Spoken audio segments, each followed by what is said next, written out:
And welcome to the Jason Gregor Show on Sports 1440, Oilers Nation, YouTube, and Facebook, presented by PlayAlberta.ca, Alberta's only regulated online gambling website where 100% of the revenue stays right here in the province of Alberta at PlayAlberta.ca. It's another gold medal winning day for Canada, as we are clearly the nation of hammer throwers.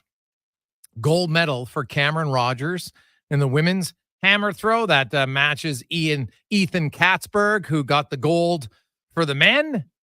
And this is only the third time in Olympic history that a country has swept the hammer throw in both men and women. Poland did it twice in 2000 and in 2020. So Canada, technically only the second nation to have both the gold medals in men's and women's hammer throw. So congratulations to Cameron Rogers. Hey, you know what? Both of them, they came in as the favorites, the world champions, and they lived up to it. And that's hard to do. You know what? You've got to be your best at the right time. And they were. And we've seen some athletes are able to do it. Others come up just short. And you know what? When it's the best on best, that's what makes the Olympics so awesome. And, you look at Canada in basketball, the 3x3. Canada was looking great. Unfortunate, lost the semifinal and then lost to USA in the bronze medal game. So they come away without a medal. That's really disappointing for them. And the Canadian men today losing to France, just couldn't hit threes in the first half and had way too much of a deficit to overcome. And they ultimately end up losing. France, of course, the hometown favorite. It was like a road game, really, for Canada today. But you could argue that Canada has the better team, but they didn't play better today. And that's what happens when you get in these tournaments. There's lots of really good teams. And so you got to be on your game. And what were they? 3 of 13 in the first half from 3-point range. They couldn't shoot long shot, and they couldn't penetrate inside. They were getting crushed. So that's a disappointing loss. And, that's what the Olympics shows you. You're going to have great wins like we saw in hammer throw and we've seen in swimming, but you've had some disappointing losses for sure. So we'll see. But man, what a weekend. If you were a sports fan watching the Olympics, like there's so many different events going on. You got track and field. I watched the synchronized swimming because one of my mom's best childhood friends, her granddaughter, is on the synchronized swimming team. So I watched it with my mom. And I wonder how many people can just hold their breath underwater for even 35 seconds. Never mind be upside down, kicking your legs up, doing the splits above the water. I was watching. I've watched synchronized swimming before, but I have to say I've never watched it that closely. And I'm like, oh my God, is this hard? So, and then I was watching the 10,000 meter race and the 5,000, just how fast they're running. Like they're running. The women had their 5,000 meter race. And the jockeying for a position, originally they disqualified the Ethiopian for second, but then she got the silver, as I thought she should have. Not that I'm an expert on it, but anyway, you're watching their pace, and they're running a kilometer under 3 minutes for 5 straight kilometers. Like the world record's 14 minutes. They're doing it in like 14:20. They're just like, what is going on? It is ridiculously fast. I said it the other day. How many people do you think could run a 5-minute kilometer right now, today, 1 kilometer? Never mind a 3-minute kilometer pace for 5 in a row. I'm just talking 1 kilometer, 5 minutes. We asked that question before the show on Friday, and I think like 5% of the people said they maybe could do it under 5 minutes. Because it's best on best, we probably take for granted just how great the athleticism, the strength, the power of all the different sports. Like you watch the hammer throw and they're spinning around that fast, under control, and then launching it. It's amazing. Like you got to have quick feet and good hips and so many different things that go into it. That's why I love watching the Olympics. I like watching any sport because if you really take a moment to just kind of appreciate it and say, okay, well, look what they're doing, then try to compare it to the average Joe or average Jill. And it is a massive, massive difference. So kudos to all the Olympic athletes. You know what? We've had lots of fourth place finishes. You know what? There can only be one winner. And that's what makes it so. Like, do you see the 100-meter final for the men? Oh, my goodness. Two guys tie. You got to go to 1,000ths of a second to determine the winner. The 8th place was 9.91. It was nuts. So, love to see it, and hope you enjoy it. The Edmonton Elks. Oh, now color me shocked. Anybody who's listened to this show, color me shocked that they won with Trey Ford at quarterback. It's almost like, geez, when Trey Ford's a quarterback, the team can run the ball. Huh. And when you have a balanced attack and you have a good quarterback, oh, look what happens. Like, I know the score said 42-31. Saskatchewan scored a touchdown on the last play of the game. Made it look even closer. And they scored a touchdown on the opening drive. You take away those 12 seconds, this is a dominating performance. The defense in the first half was great. The offense was great. They ran all over. Saskatchewan came in, the number one run defense in the CFL, and the Elks shredded them. Javon Leake, who's going to join us to open the show here in about 15 minutes' time as our first guest, he was outstanding. Right? But their whole running attack. And I'm sure if you put a lie detector on the offensive line, and maybe they would just flat out tell you it, the game is a lot more fun and in some essence is a lot easier when you actually commit to running the ball on a consistent basis. Right? Javon Leake had 12 carries. Rankin had 10. They had 22 carries. Not to mention Trey Ford had 5. They rushed for over 270 yards. 270 yards. Saskatchewan had allowed 335 rushing yards in their first 7 games prior to that game on Saturday night. So that's a hell of a performance by the running attack of the green and gold. And then Trey Ford. Oh, hey, remember? Oh, no, guys, he's just a running quarterback. 18 of 22 for 252 yards, 2 touchdowns. 18 of 22. And if you look at, so on the one play, now he threw a little bit over the shoulder, but still, Hergy Mayala, lost his footing. Otherwise, he probably could still caught that ball. On the interception, Geno Lewis is running. He gets his feet tangled up with the DB. He goes down. Now, maybe it still would be an interception, or maybe he knocks it down. I don't know. But how many bad throws did he have in that game? He was efficient. When you need a deep ball, he'll throw it. Right? Everybody saw him hit him in flight. You can't place that ball any better than he did to Tevin Jones, who then runs the rest of the, like, that ball was in the air, 45 yards? That was a dart right in it, hit Jones perfectly in stride, gone. 93 yards. So they can make big plays. They can control the clock with running. Their quarterback doesn't create a lot of turnovers. And they obliterate Saskatchewan on home field. Now imagine for a second, close your eyes, not if you're driving though. Just close your eyes for a moment and wonder, what if they would have started Trey Ford at the start of the season? What if Trey Ford, who was 4-6 last year, would have been given the starting job from day one of training camp? Would have got a lot more reps, would have spent the offseason working out, doing reps with his receivers. Could they have won? I'm just going to go low bar here. Could they have won 2 of their first 7 games? Do you think that would have been possible based on what you saw last year? And what because keep in mind, they're 5-6 in 11 starts with Trey Ford. I'm saying even if they would have went 2-5, which is way below 5-6, guess where they'd be at? They'd be at 3 wins, 5 losses right now. Right in the mix. But no. Chris Jones knew better than everyone else.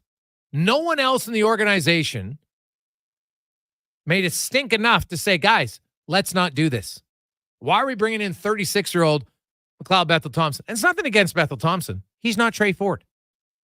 Right now, as I said in the summer, well, if you were signing Bethel-Thompson to come in as a veteran backup to help him in film work and all that stuff, I totally would agree with it. Of course, you can have it helps having the veteran QBs on the sidelines who knows everything's great.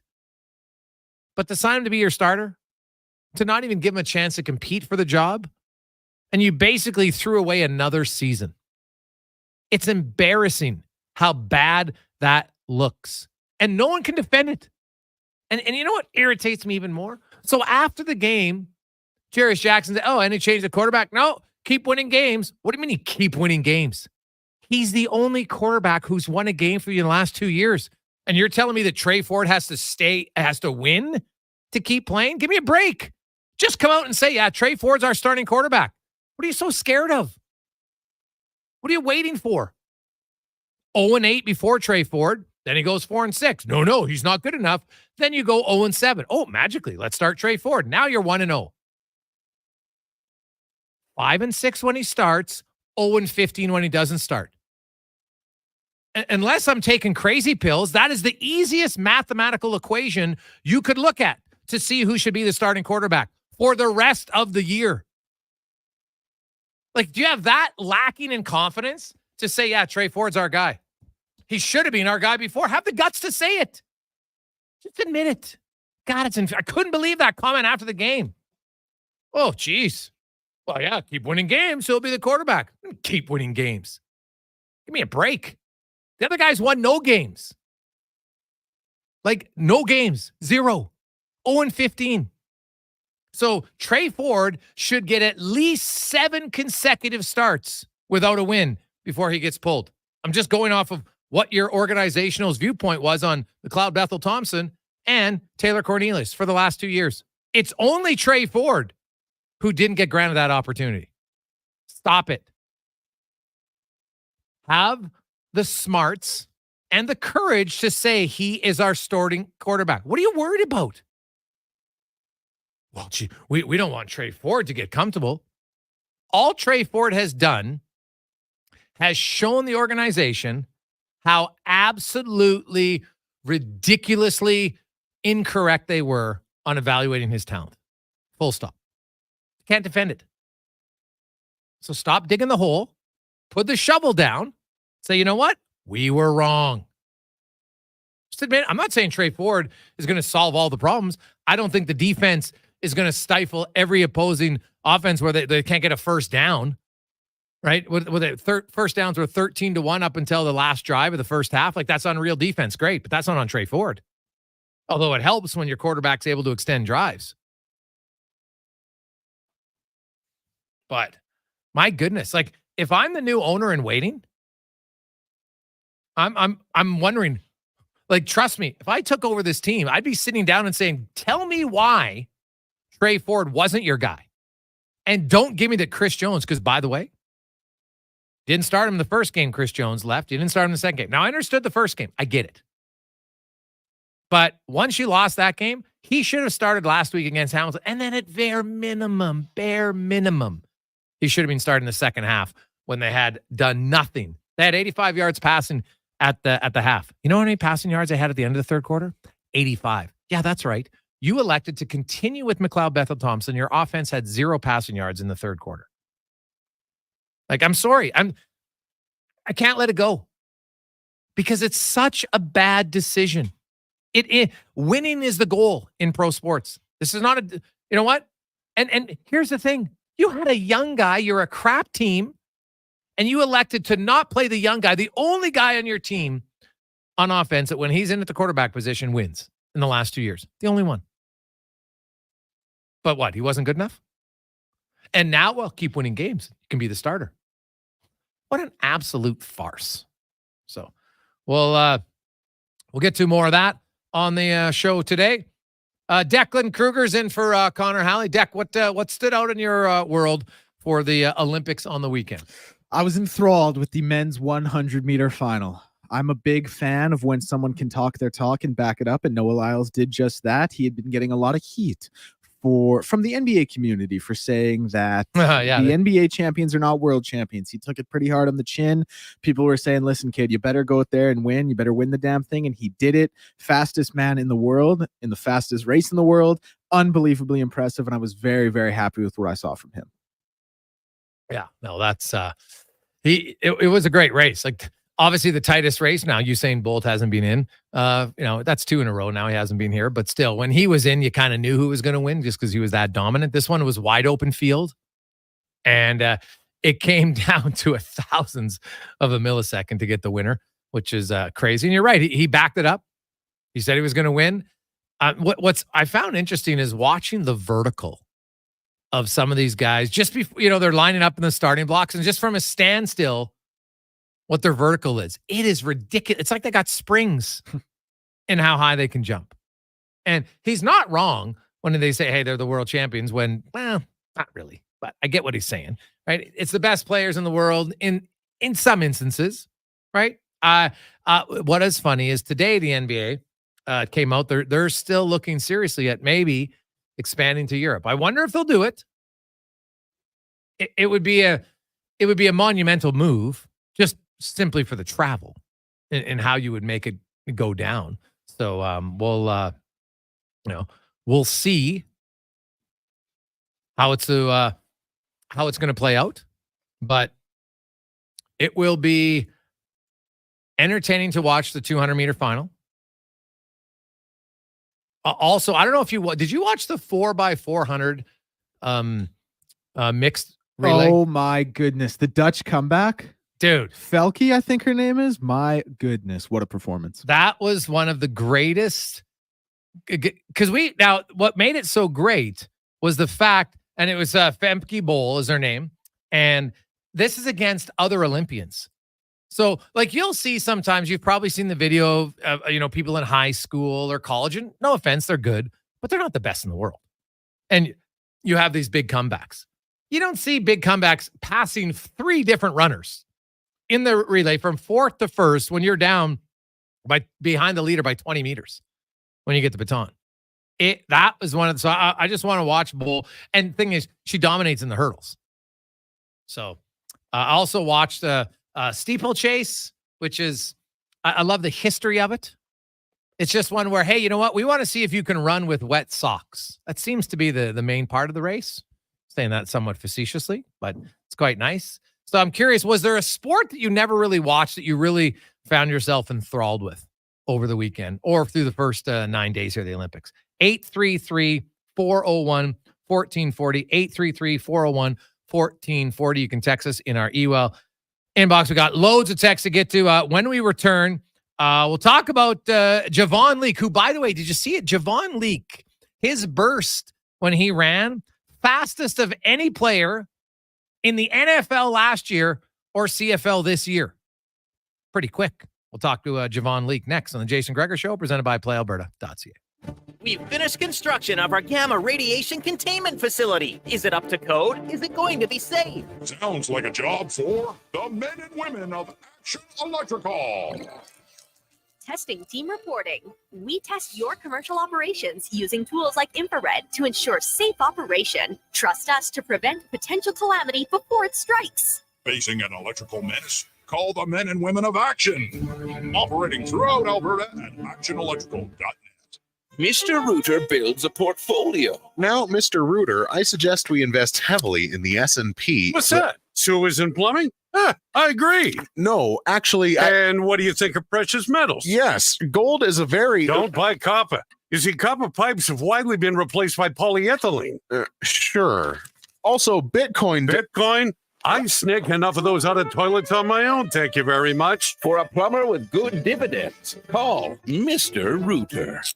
Move Water is your one-stop shop for all things water. From freshwater to wastewater, we've got the pumps and solutions to keep your water moving where it matters most. Move Water, your water solution experts. Visit movewater.ca today. The summer road lays ahead. Your potential destinations are endless. Volvo Cars Edmonton gives you choice to match. Right now, lease a 2024 Volvo XC90 from 0% for qualifying loyal customers. Or save $7,000 on all new 2024 XC60 recharge plug-in hybrid models. All demo vehicles come with a free 10-year, 1 million kilometer warranty. No matter what you decide this summer will become, your first choice is Volvo Cars Edmonton. VolvoCarsEdmonton.com, 1205 101 Street Southwest.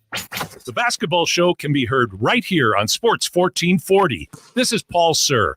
Every Saturday morning from 10 a.m. to noon, we talk local, international, and professional basketball. Check it out this weekend on Sports 1440. I'm Rick Showers from No Bull RV. Anything that's exposed to the elements or has moving parts needs regular maintenance. And when you consider an RV, well, it falls into both categories. Lots of moving parts and sitting out all the time, which is why we hire the best RV technicians in Alberta to come work here at our new, bigger store in Leduc. Noble has giant indoor service space that can hold the biggest RVs in the world. That's right, Bob. The vast majority of our indoor space at Noble is dedicated to service and repair. You spend the summer in the great outdoors, and we spend the winter doing scheduled maintenance, so you're ready to go next season. Sounds like a year-round thing, Rick. That's it exactly, Bob. Our techs are the most highly experienced men and women in the business. We're solving problems and creating solutions every day. Whatever your used RV needs, our service team has seen it before and knows exactly what to do. And that's Noble. NobleRV.ca. Like we always.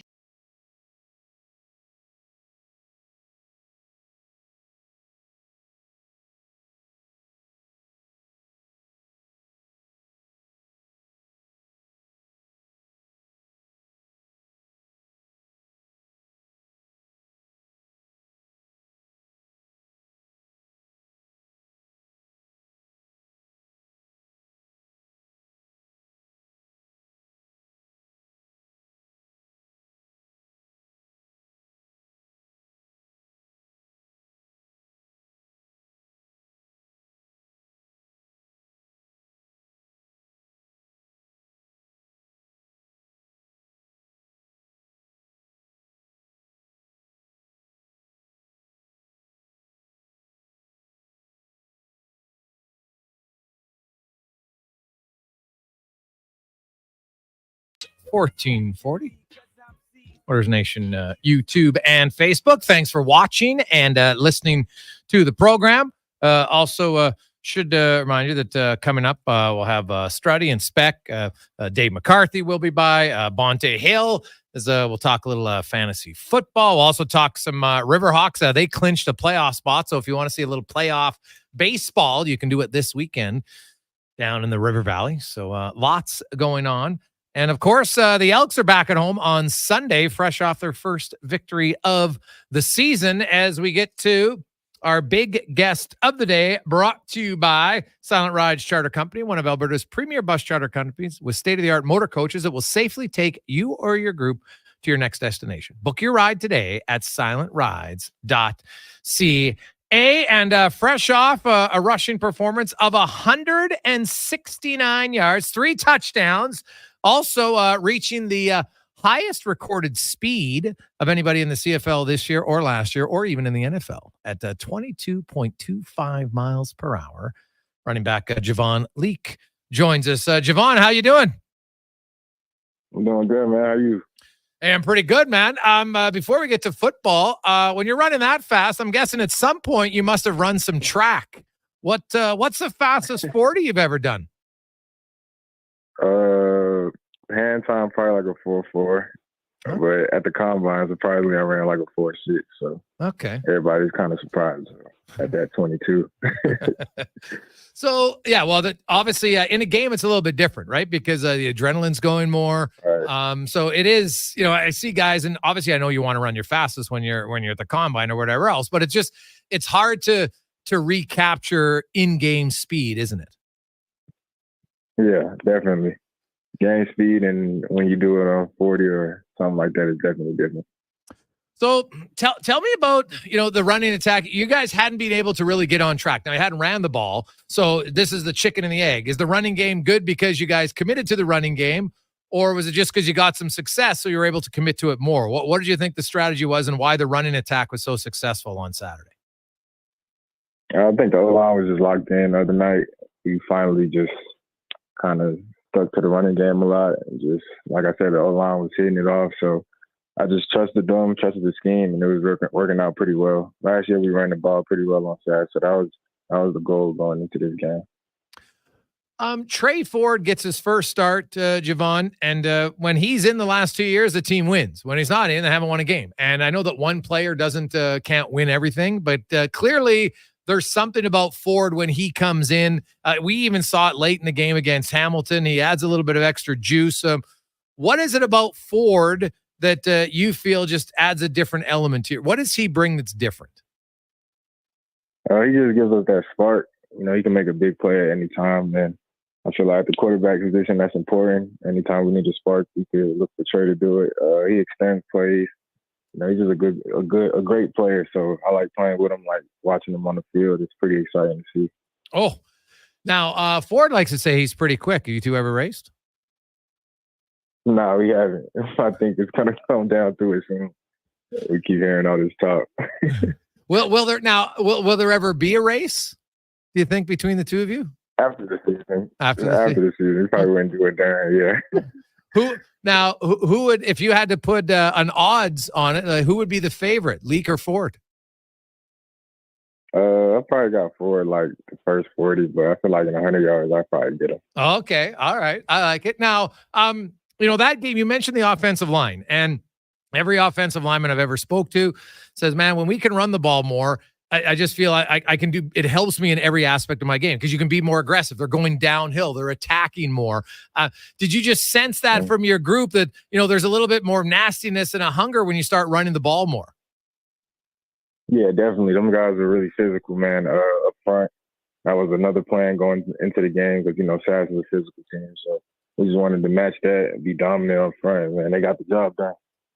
Javon Leak joins us. Elks get their first win of the season. And, Javon, it's different in football because you only play one game a week. You mix in a bye. That's like 2 months without a win. And I understand it's professional sports and you guys, everybody says the right thing. You want to be confident, but it's got to wear on you. How much different do you feel, yesterday, today, now that your team's won, and how much can that help you moving forward as a group? I feel like I just want to get another one once we got the first one. So we just want to keep the ball rolling. Just stick to it. I know we were in the drought for the first 7 weeks, but we finally got one. So we just got to go off this momentum and just get back to work and just do everything we did the past week and just take that on to this week when we play BC at home. Obviously you get into the game plan for your team and you look at your offense and, we'll focus on your offense. I'm going to get you to comment on the defense in a sec, but you look at your offense now, and I think it's safe to say for the first 7 weeks, it had been way too one-dimensional, Javon. You guys were throwing the ball, 80% of the time, right? You got to be a little bit more balanced. I get that you still have to be able to throw the ball, but as an offensive player, is it that noticeable in the difference of maybe even how the defense plays you when suddenly you're more balanced and they have to respect the run? Did you notice it? Does it open up more automatically? Is it that obvious from somebody who's behind the quarterback when the play starts, noticing how they're attacking you different when you're running the ball? Yeah, definitely. And having Trey at quarterback opens up the running game a lot too. They got to watch for Trey and what he does. So just when you're clicking on all cylinders in the pass and run game, it's just you got a lot of options you can do. And defenses are going to come at you different ways, especially when you got both sides of the ball and it's just everything clicking. So, I think it definitely does help when you got Trey at quarterback and when you have the running game going, it just extends plays and just opens up the defense a lot more. Now, the defense, you mentioned, I think it was for the first 28 minutes, Saskatchewan had 1 first down, right? You guys were extending drives yourself, but that might have been the best you've seen the defense play continually for a first half. What did you see that you liked about your defensive game, especially in the first half and really throughout the whole game? They were just aggressive the whole game. A lot of big hits, making plays. I just like the attitude, how they came out and how they played. And just watching them through practice the whole week, I knew they were going to have a good game. They were flying around. And, that's what we needed from them, and they showed up definitely. So, Javon, I want to ask you, it's a guy who, you play on Saturday, you come home Sunday, Monday's off. Are you watching all the Olympics? You mentioned earlier about, Trey might get you in the 40, but you'd beat him in the 100. Did you watch the 100 meter? Like, I'm assuming being an athlete, like you can respect and watch it. Do you have certain sports you really like to watch at the Olympics? I'll be watching the highlights. I can't really catch them live, but every time I get a chance, I go on YouTube and just see the 100 meter, 200 meter. I'll be watching the swimming, just all the stuff. Honestly, the Olympics is a fun thing to watch. So anytime I get a chance to go on YouTube and just catch up on the highlights, I do. Now, you look at like gymnastics or like the hammer throw, pole vault, take away track and field, because, most football guys are going to do track and field. If there was another event that you would like to do that you think you'd be good at, what would it be?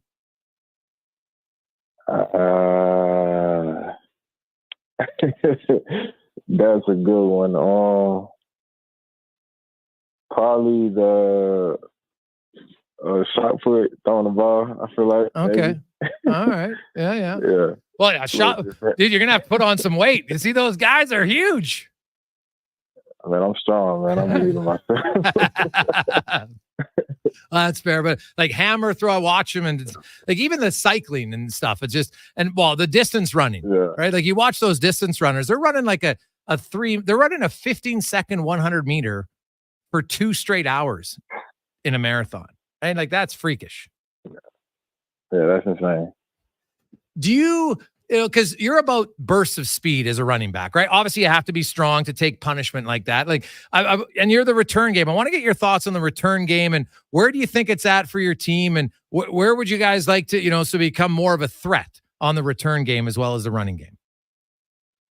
Just opening it up a little bit more on the return game. I feel like we haven't been the best that we can be on the return game, but we're getting there. I just had to take more snaps on offense this last game, so I wasn't as effective as I was in the return game. But we just got to just find basically what we want from the return game as a unit and just stick to it. And I feel we're going to get it going. As much as you like returning, Javon, do you prefer being the running back? And so if that takes away the return game for you, that's okay? Yeah, I've always played running back my whole football career, so I definitely love that position. I'm definitely hopeful at return game too, but if I had to choose, it would definitely be running back. Yeah. Now, you guys brought in Justin Rankin, and it's a little bit different style. Like, obviously, you guys carried similar. It was kind of had split carries. I think it was 12-10. Obviously you had the big burst, but what about kind of having, that different style of back between the two of you and how that works and keeps the defense maybe on their toes or on their heels? I call him Rank the Tank. He just absorbs tackles, man, breaks tackles. I feel like that wears down the defense when you got a speed guy like me to come in, and then you got a wear and tear guy like Rank who's going to definitely tear down the defense, and it's just a lot to keep up with. So having him right next to me just throughout the whole game was definitely helpful. I feel like he was definitely doing his thing, getting the gritty yards and opening it up for me when I would come back in. So now you plan, and we move ahead to Sunday's game against the BC Lions. They just got spanked by Winnipeg, 25-0. So they'll either come in, maybe they're a little bit more vulnerable now, maybe they're upset. But I know it's early in the film. But when you look at BC, what do you need to do offensively to have similar success against them that we saw against Saskatchewan?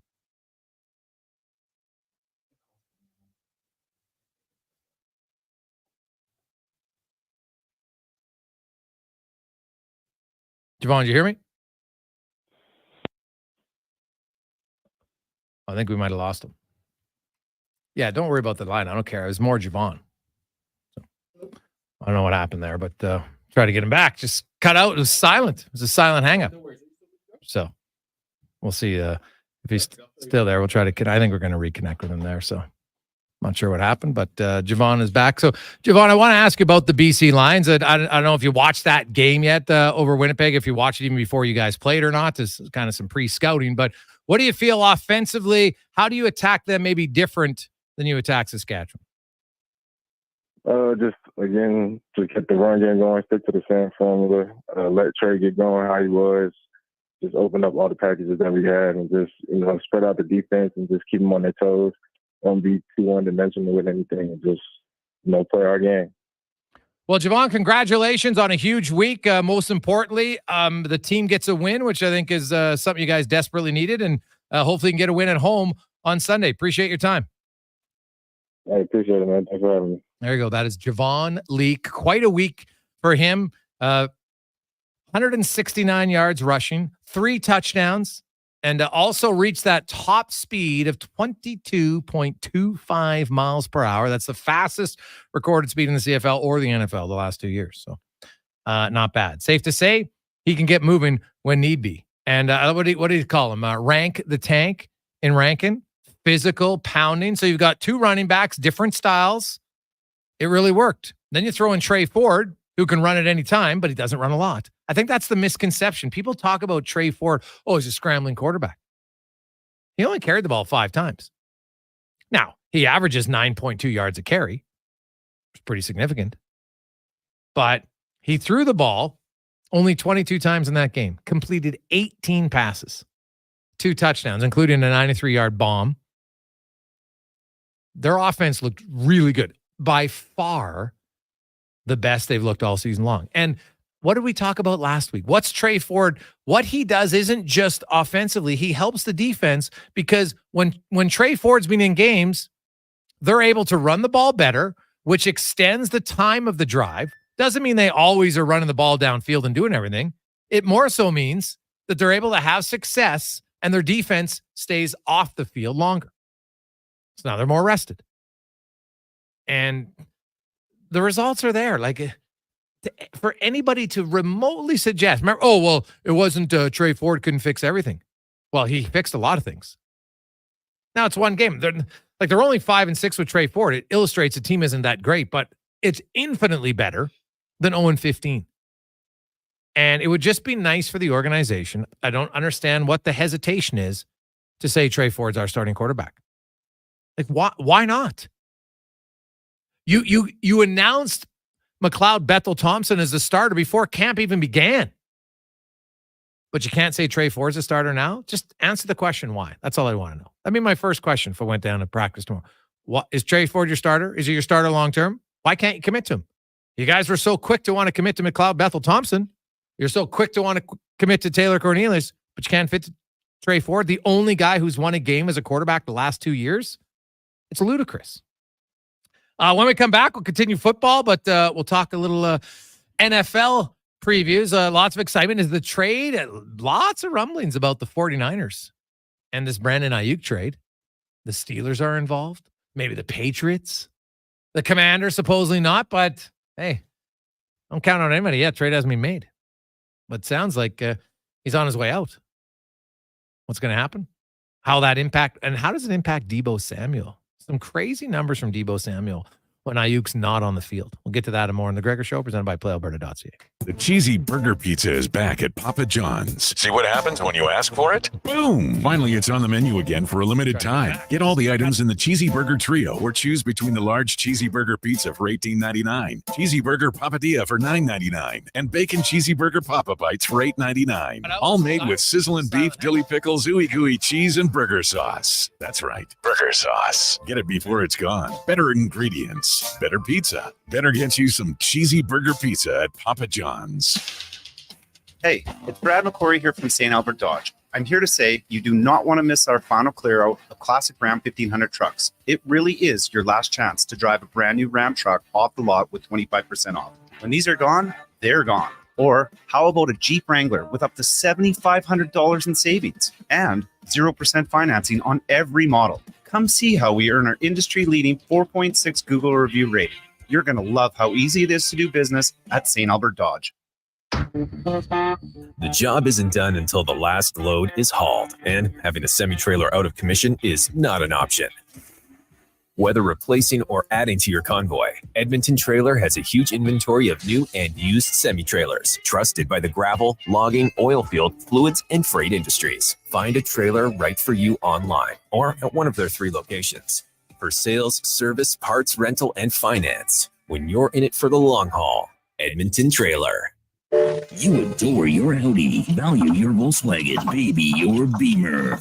But some of that love fades when repairs take several days and tons of cash for the dealership to do their magic. Let Cochran's Automotive rekindle the flame. They'll professionally repair your import, usually in one day. Audi, BMW, Mercedes, Volkswagen, Honda, and Toyota. Cochran's Automotive will return her to mint condition. Open at 7 a.m. Let Cochran's Automotive repair your automotive air conditioning before things heat up. Cochran's Automotive, 780-452-5001. You wanted local sports on weekends. Saturday mornings at 9, check out the Saturday Sports Setup, where we'll tee up what's happening on the weekend sports scene. Tune in Saturday morning at 9 on Sports 1440. Rule number 41, never challenge a goose in the Bow Valley. They run this town and they know it. Summer in Alberta has its own set of rules. And if you're looking to add a little extra fun, Play Alberta has it all. Use promo code SUMMER to snag a $50 casino bonus for casino, instance, and live dealer with your next deposit. Get ready for promotions throughout the summer to help you make the most of those sunny Alberta days, because we all know they don't last long enough. Bonus terms and conditions apply. Now, all sizes of premium roast coffee at McDonald's have a new low price starting at $1 plus tax for a small. It's great if you love great tasting coffee. $1 small premium roast coffee every single day. Must be McCafe. Plus tax at participating restaurants in Canada. Excludes delivery. If you've ever restored a classic car or seen one, you smile because you know what it took to get that beauty looking pristine. The same is true for men who restore their hair. Nothing but smiles for miles. Patients from all over Canada travel to see me, Dr. Vance Elliott, to have their hair loss treated and remedied. I've been helping people for 28 years. My practice is outfitted with the most innovative and latest hair transplant techniques and technology. And I do it myself. Contact us at drvanceelliott.com. Hi, Dennis from Weiss Johnson. Everyone loves summer, but it's hard to enjoy fun in the sun when you're exhausted. Tossing and turning all night long, one can't sleep when you overheat. So cool things down with a new Goodman air conditioner, installed by the pros from Weiss Johnson. Your family will enjoy comfortable slumbers for years to come with a Goodman air conditioner in your home. Weiss Johnson, serving Edmonton and area since 1977. Visit wjcools.com today.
Facebook is always presented by playalberta.ca, where tonight, $70 million for Lotto Max and 34 Max Millions. Woo! It's a lot of millions. Good luck. Hope you win. Playalberta.ca. Remember the deal. Sports 1440 deal. If you win the big one, you host a party. Okay? It's only fair. Now, let's get to our football report, brought to you by Legacy Heating and Cooling. Home to no payments, no interest for 1 year on your AC unit. Stay cool all summer long at legacyheating.ca. And the one big story as NFL preseason and training camp continues on is the San Francisco 49ers. And what are they going to do with Brandon Ayuk? Very, very skilled, very gifted receiver. But right now, money is not talking. And seems like a separation is inevitable. A trade is going to come, but where is he going to go? And what's the return going to be? To break it all down from 95.7 the game, Bonta Hill joins us. And Bonta, I'm guessing you guys, well, you've been talking about this for a long time, but it seems like it's almost going to reach the climax here on where he's going to be dealt. There was, and we saw some rumors yesterday about possible destinations, even involving like who the pieces would be. But that obviously hasn't come to fruition. What's the latest? Where do you think he's going to go? Well, I mean, it looks like Pittsburgh's in the lead, right? And I without me knowing what's going on inside the 49ers war room, by the way, $70 million is the lottery. Can I get in on that? Jeez, I could do a lot. I could use that $70 million. Maybe we wouldn't be talking, Jason. No, I'm kidding. Look, I don't know where he's going to go, but it does seem that the chances of him wearing a 49ers uniform ever again is slim to none. Kyle Shanahan just met with the media, I want to say about an hour ago.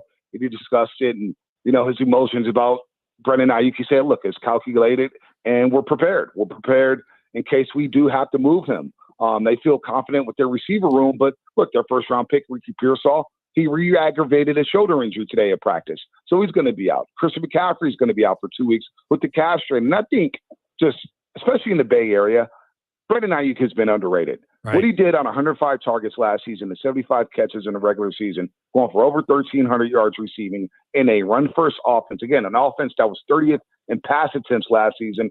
I think he's been underrated. So how we came to this impasse, look, there's a lot of people to pay, right? You got to pay Brock Purdy next season, but that won't really take effect onto the cap until 2026. You still have Deommodore Lenoir, who wants new money. Jarvis Ward wants money. Left guard Aaron Banks wants money. And so what happened with the Bosa deal last season really stuck the Niners. I don't think the Niners plan on giving Bosa a boatload of cash last year the way they did, basically like $20 million more. And they don't want to lose the deal. They basically want to say, you know what, we want to win this negotiation. So, look, both sides are culpable, but I think at the end of the day, the Niners misplayed their hand. When Ayuk wanted to get this done early after the Super Bowl, they balked, they waited, and then boom, the receiver market blows up, it explodes, and all of a sudden everybody's getting paid at the wide receiver position. So what did Fat Joe say, a rapper from New York City? Hey, yesterday's price isn't today's price. And that's the way Ayuk responded. And so here we are, what looks like Brendan Ayuk's last play ever as a 49er. Well, had been in the Super Bowl when Chris Jones basically disrupted a Brock Purdy pass in overtime.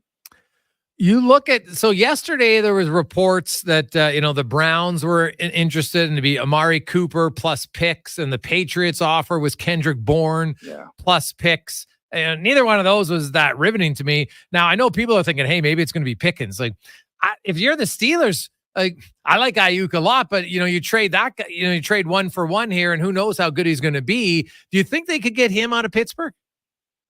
Absolutely not. Yeah. Why would Pittsburgh? And I always look at it. I try to look at it from the other side, Jason. Yeah. Always. Now, look, I've covered the 49ers. I root for the Niners, grew up a Niner fan.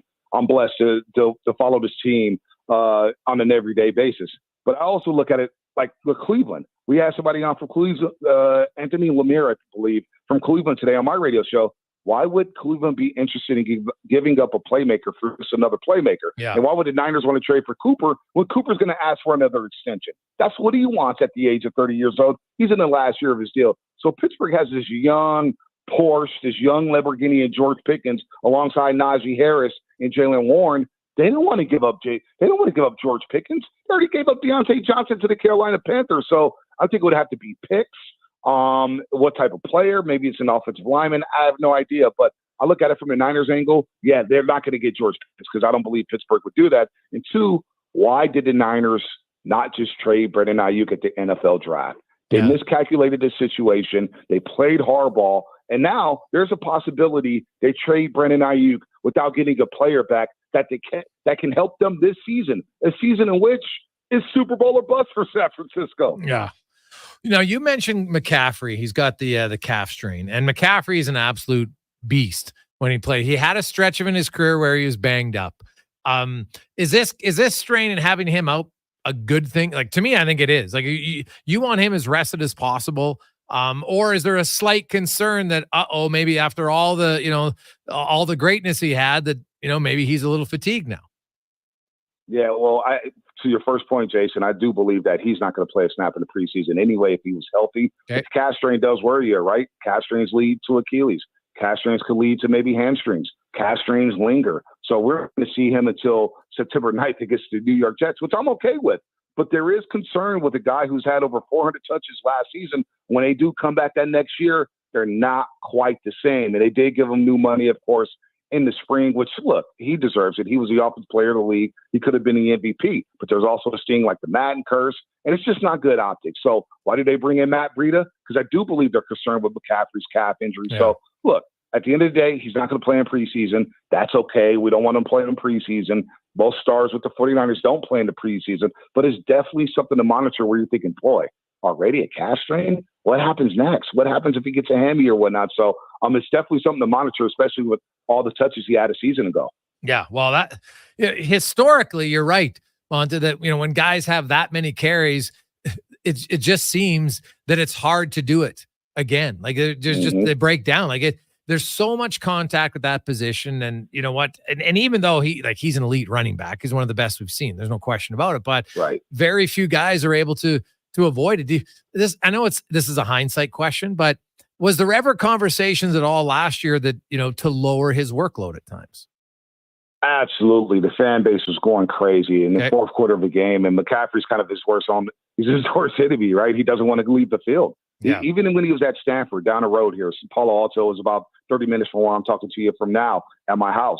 It's right there next to Levi Stadium. He had all the touches in the world. This is what he does. So when you look at last season, the total scrimmage touches, 339, not to mention another 78 touches in the postseason. Yes, that is a lot of wear and tear, but he does not like to leave the field. And so there was a trust factor with Elijah Mitchell. There was a trust factor with Jordan Mason, the backups here, where Jordan Mason was not good in the pass game. You got to be able to pick up blitzes. You got to be able to pass block. And that's one thing that's very underrated about Chris McCaffrey's game. He could run between the tackles. He could run outside the tackles. He could catch the football. He could line up at the wide receiver spot. He could run every route on the football field. But his pass blocking and blitz pickup on third downs is so underrated. That's what makes him a complete back. So at times, Kyle Shanahan, the head coach of the Niners, said, "You know what? I can afford to take him off the field." But you got to look at the running backs they drafted this year. One of them, Isaac Arendo's already out with a hamstring. I saw him pop his hamstring on the first day of practice, first day of training camp. They bring in Matt Breida, an old friend of ours who was with the 49ers a few seasons ago. So there is concern here about the wear and tear, and I think the Niners will try to monitor that all season long. 272 rushing attempts last season, Jason. I think that goes down. My guess is anywhere from 225 to 240. Yeah. Looking at the rest of the team, what are some of the other storylines in camp? Well, Dre Greenlaw is going to be out for a while, right? He tore his Achilles during the Super Bowl with a freak injury, running off the sidelines. He had the Achilles tendonitis in the postseason, but he popped it. So D. Winters, second-year player out of TCU, has been taking first-team reps opposite of Fred Warner at the linebacker spot. He's got speed. I think he could beat out Devontae Campbell, who came over from Green Bay for that starting linebacker spot. Also, when Hufanga joins the lineup again, who's going to start at safety? Is it going to be Jair Brown, who got the reps last season late in the year, especially when Hufanga tore his knee up? That's a spot to look at because Malik Mustafa, the young man out of Wake Forest, a rookie, has been making plays left and right. And then, of course, you look at the linemen. Dominic Puny, a rookie at right guard. Spencer Burford's out for a few weeks. Feliciano, he was platooning with Burford last season. Dominic Puny is a guy who could start at right guard, a rookie who Shanahan is not afraid to start rookies on the offensive line.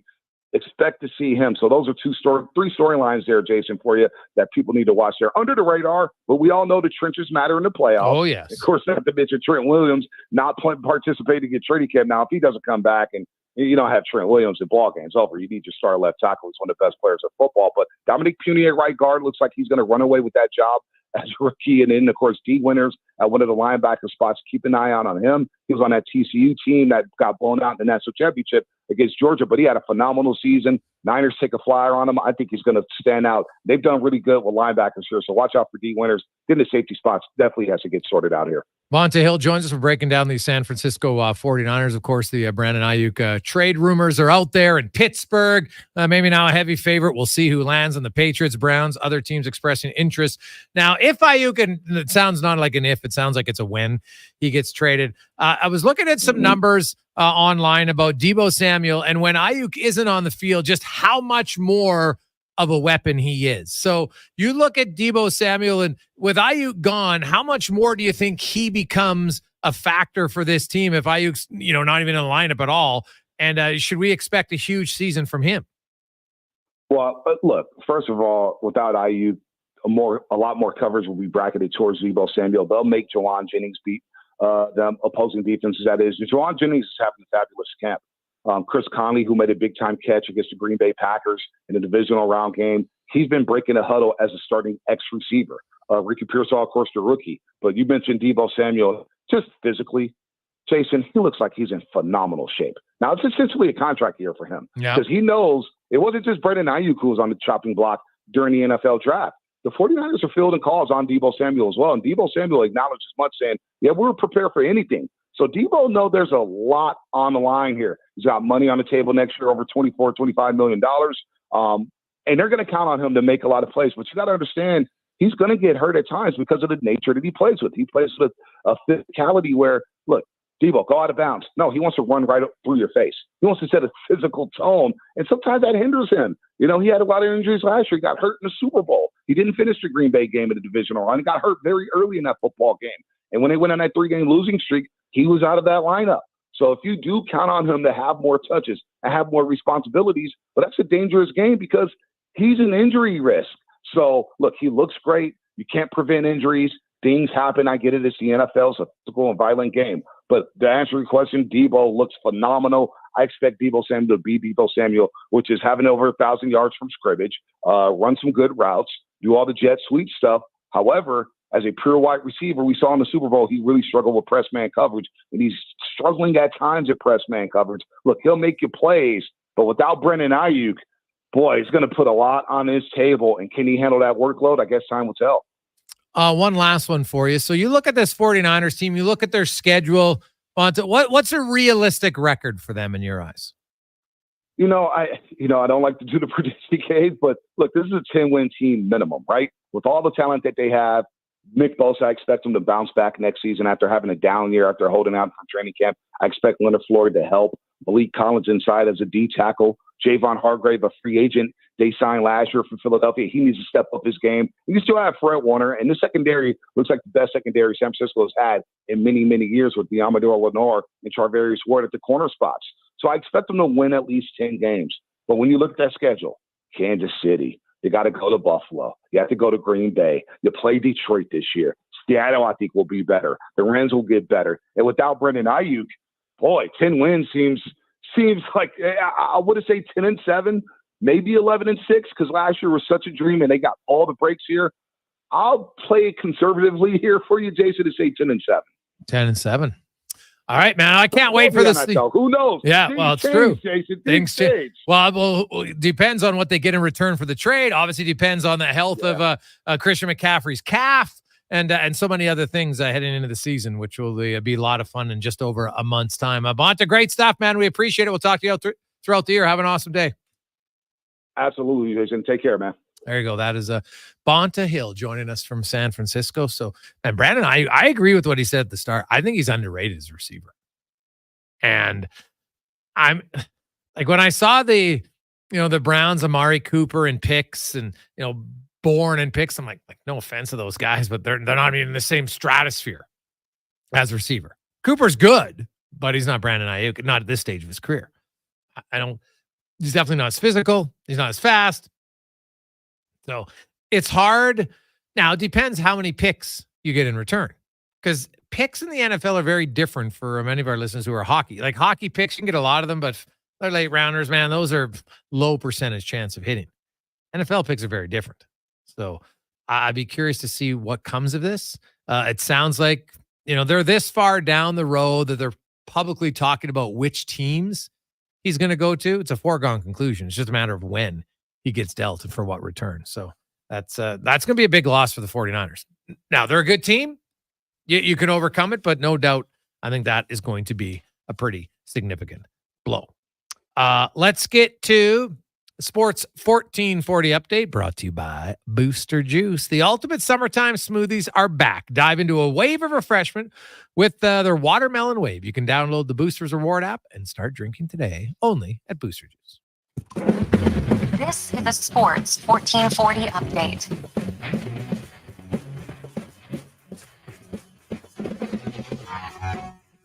And for your Sports 1440 update, another gold for Canada in the women's hammer throw as Cameron Rogers wins the gold, joining Ethan Katzberg, who won the gold medal in the men's hammer throw for the sweep in the event.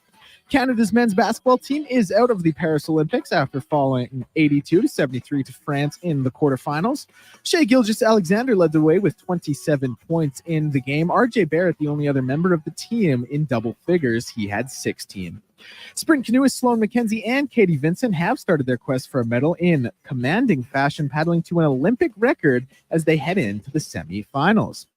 And news as the Canadian Olympic Committee has rescinded Glenroy Gilbert, the coach of Andre DeGrasse's accreditation ahead of his 200-meter race this week. MLB action around the league. 3 games to kick off the proceedings at 4:40. Diamondbacks and Guardians, Reds and Marlins, and Padres and Pirates. Later in the day, it will be the Toronto Blue Jays playing host to the Baltimore Orioles. First pitch for that one at 5:07, and it will be Chris Bassett on the mound for the Jays. CFL news as the Montreal Alouettes have lost Caleb Evans for the season due to a knee injury and will sign veteran quarterback Dominic Davis for quarterback depth in his absence. Edmonton Riverhawks with their penultimate game of the season tonight out in Nanaimo. First pitch for that one goes just after 8 p.m. The last game of the season will be tomorrow night in Nanaimo as well. And the Riverhawks, of course, qualifying for the West Coast League playoffs that will start on Saturday the 10th. Coming up in hour 2 of the Jason Gregor Show, we'll hear from Dave McCarthy of SiriusXM and Riverhawks head coach Jake Lanferman. I'm Declan Kruger, and this has been a Sports 1440 update. Sports 1440, a Stingray radio station broadcasting on Treaty 6 territory. Download the free iHeartRadio app and listen to CKJR wherever you go. A premier hockey solution with a clear path for long-term development is proud to be entering its 8th season of independent borderless hockey, featuring provincial and cross-province competition with showcase style, regular season gameplay, and a strong commitment to individual skill development. It's an attractive option for those seeking family life balance. The Hockey Super League offers opportunities for both male and female athletes born between 2011 and 2016. Visit hockeysuperleague.com for more information.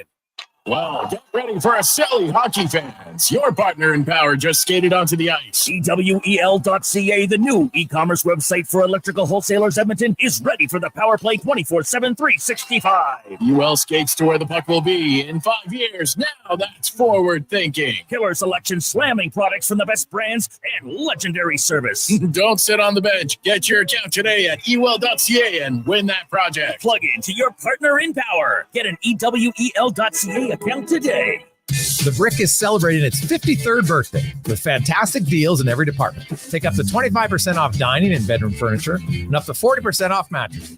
And buy more, save more. Up to $400 off select major appliances. And don't forget about back-to-class favorites like desks starting with This is the Jason Gregor Show. and mattresses at just $169. Some exclusions apply. See in-store for details. The Brick, saving you more. Legacy Heating and Cooling is your supplier of maximum comfort, bringing you the cool AC you need. You just have to Call Legacy. Call Legacy. for comfort at night when the hot air suffocates you. Call Legacy. Call Legacy. For comfort in your wallet with no payments or interest for 1 year. Call Legacy. Call Legacy. You deserve comfort. Cool off today with AC from Legacy Heating and Cooling. Jonathan and Murray are friends. Hey, buddy. Hey, buddy. Except when they talk about which stadium is more fun in the summer. Dude, Commonwealth has Elks Fan Park. Tailgating at its finest. But it can't compare to the old ballpark in the River Valley. Riverhawks games are electric. But ask them who makes the best beef jerky in Alberta, and they'll tell you. Wilhauk Portion Beef Jerky. It's the only thing everyone can agree on. So, pick some up for your summer pregame snack. Wilhauk beef jerky, because you don't win friends with salad. Excavators, loaders, lifts, compaction equipment, and more. Find the XCMG construction equipment you need. Available for rental or sale at Japa Machinery Group. Japa, helping build Alberta from the ground up for 50 years. Visit japamachinery.com. Does your bank do local? We do. When you bank with Vision Credit Union, you're banking with a rural Albertan cooperative that cares about the community where you live. There's no question. We actively support our rural communities at the local level through charitable donations, volunteerism, local team and event sponsorships, and by returning millions in profit shares to our members every year. Does your bank do that? We do local. Bank with Vision Credit Union. VisionCU.ca. Now, all sizes of premium roast coffee at McDonald's have a new low price starting at $1 plus tax for a small. It's great if you love great tasting coffee. $1 small premium roast coffee every single day. Must be McCafe. Plus tax at participating restaurants in Canada. Excludes delivery. Don't know much about history. Don't know much by. Portions of this hour brought to you by Papa John's. It is Terrific Tuesday. Get 40% off any regular price pizza. Use the code 40Tuesday at the start of each pizza order at papajohns.ca. Look good, feel good, play good. It's the Jason Gregor Show. Thanks for listening to Sports 1440. Presented by playalberta.ca.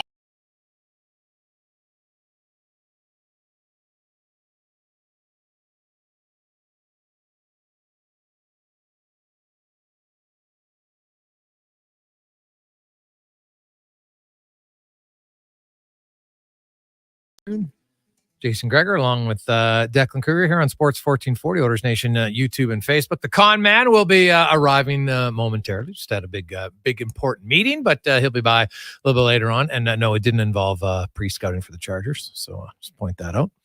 As always, the Gregor Show is presented by playalberta.ca, where Lotto Max tonight, 70 mil and 34 max mills. It's a lot of opportunity to win. And hey, our next guest right now, hey, they know a thing or two about winning. They're on a roll. They've won 4 in a row. And in doing so, they have clinched a playoff spot. They don't know exactly where or when they're going to play, but it's going to be this weekend. And it'll depend on what happens for the final few days of the season. We're joined once again by the head coach of the Edmonton Riverhawks as Jake Lanferman joins us. Jake, welcome back to the show. Congratulations on clinching a playoff spot. How you doing? I'm doing great. Thanks a lot, Jason. Thanks for having me on. Hey, I appreciate it. So I'm looking at it. Wenatchee won the first half on like a percentage point over you guys, and they're going to win the second half, it looks like. But overall, you and Bellingham are tied 31-21. If you finish second, does that mean then you'll play games 2 and 3 at home if a games 3 is necessary, or are you not sure if you can even finish as high second? How does it work? No, I believe we have a shot still to finish second. So it's kind of getting down in the nitty gritty here on how it's all going to play out. I know it obviously puts a lot of constraints and pressure with flights and whatnot on our organization as well to who's going to host the first game versus the second and third. So right. I know there's a lot trying to get figured out here as we did clinch last night. And I know everybody in our organization, as well as our coaching staff and players are pretty fired up to be doing that for the first time in franchise history. So it's a minuscule problem that we're dealing with, but we should know.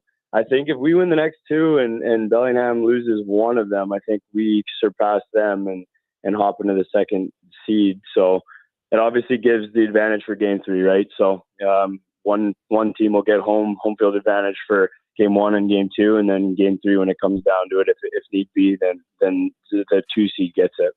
And you know what? You guys, you played really well against Port Angeles, a team that had played pretty well in the second half, and you handled them 3 in a row. Then you win in Nanaimo last night. You got 2 games left. So now that you've clinched, but you obviously want to get home field. So I'm assuming you're not necessarily planning on resting guys here in the final 2 days, are you?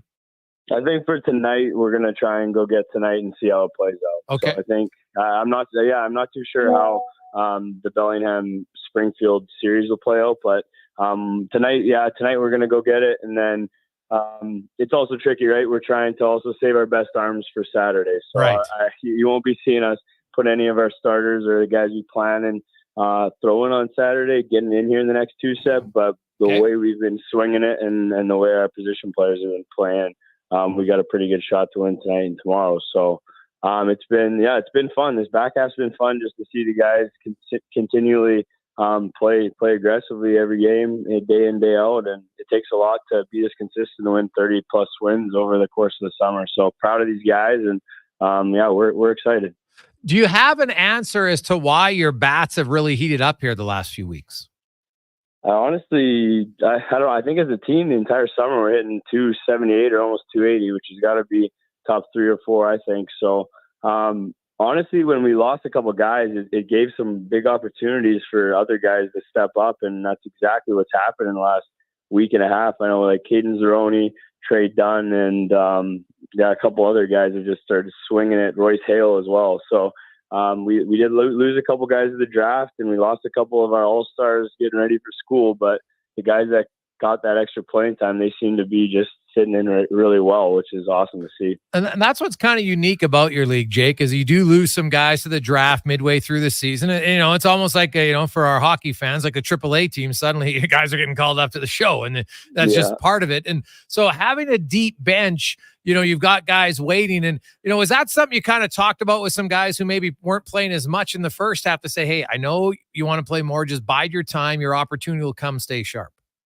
I don't really think you can emphasize how difficult it is to get that through to some players, but that's it, right? I mean, through the course of the summer, we do have a ton of innings on the back end here, as well as starts for position players, and that's kind of the conversation you have with them. Hey, when we have our guys, just you got to be patient, and there are a lot of innings to get at the back end. So it is going to be a completely different team come Saturday with our playoff push, but I'm really excited about what we have right now, and what kind of talent we'll put on the field for that. It'll be a great playoff series. And I think everybody knows what kind of atmosphere the fans will bring at RE/MAX. So I know the players are extremely excited, and just proud of this group to be able to do that on Saturday or Sunday. So what we know for sure is you guys are playing Saturday. You just don't know where you're playing. Because if you finish like it's you and Bellingham, though, are pretty much guaranteed you're both going to finish second or third. And it's just a matter of who gets the Saturday first game and then who gets the Sunday, Monday potential second or third games, correct? Yeah, you're right. But I do think the organizations are talking as well that it might be a situation where, hey, we get the Saturday game in Edmonton at RE/MAX and then go down to Bellingham for Sunday. And there could be a possibility. Well, then you could possibly come back to Edmonton. I don't know how they're going to do it. So we'll see. We'll see in the next couple of days. Oh, so because earlier on they had it, the first game was, like the lower seed team would get game 1 and then the higher seed team would get game 2 and 3. So, but you guys are negotiating that might change? I think that could be the possibility with our ops manager, just trying to figure out how that will work. Okay. It's just difficult, right? Because the bus or the flight scheduling that they got to get going for Sunday morning as soon as we play that game. Mm-hmm. Either way is going to be somewhat challenging for them. So we'll see. We'll see how it shakes out. I have no idea. So you're saying that you're happy that you're not the one in charge of having to plan that? You got that right. We're just focused on winning another game tonight.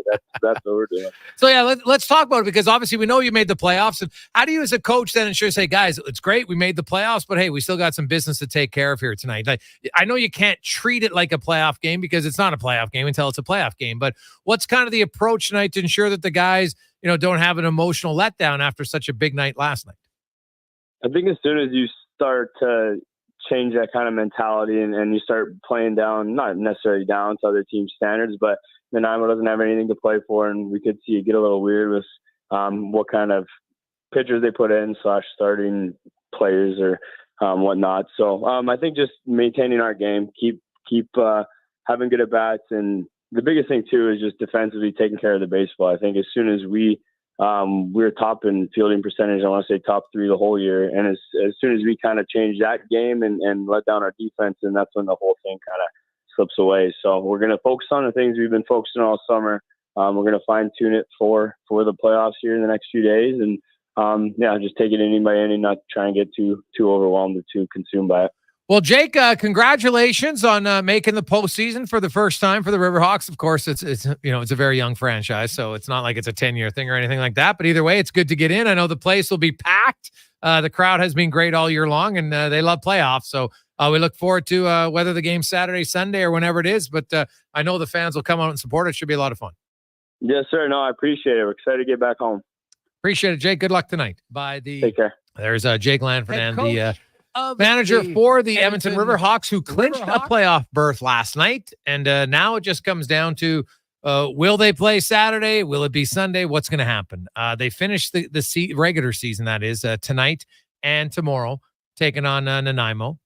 And then they will play. They're playing Saturday for sure. We just don't know who's home or away yet, because they are tied. They have identical records. Like, it's coming down to the wire, man. You can't really ask for anything tighter than this, as both teams are 31-21.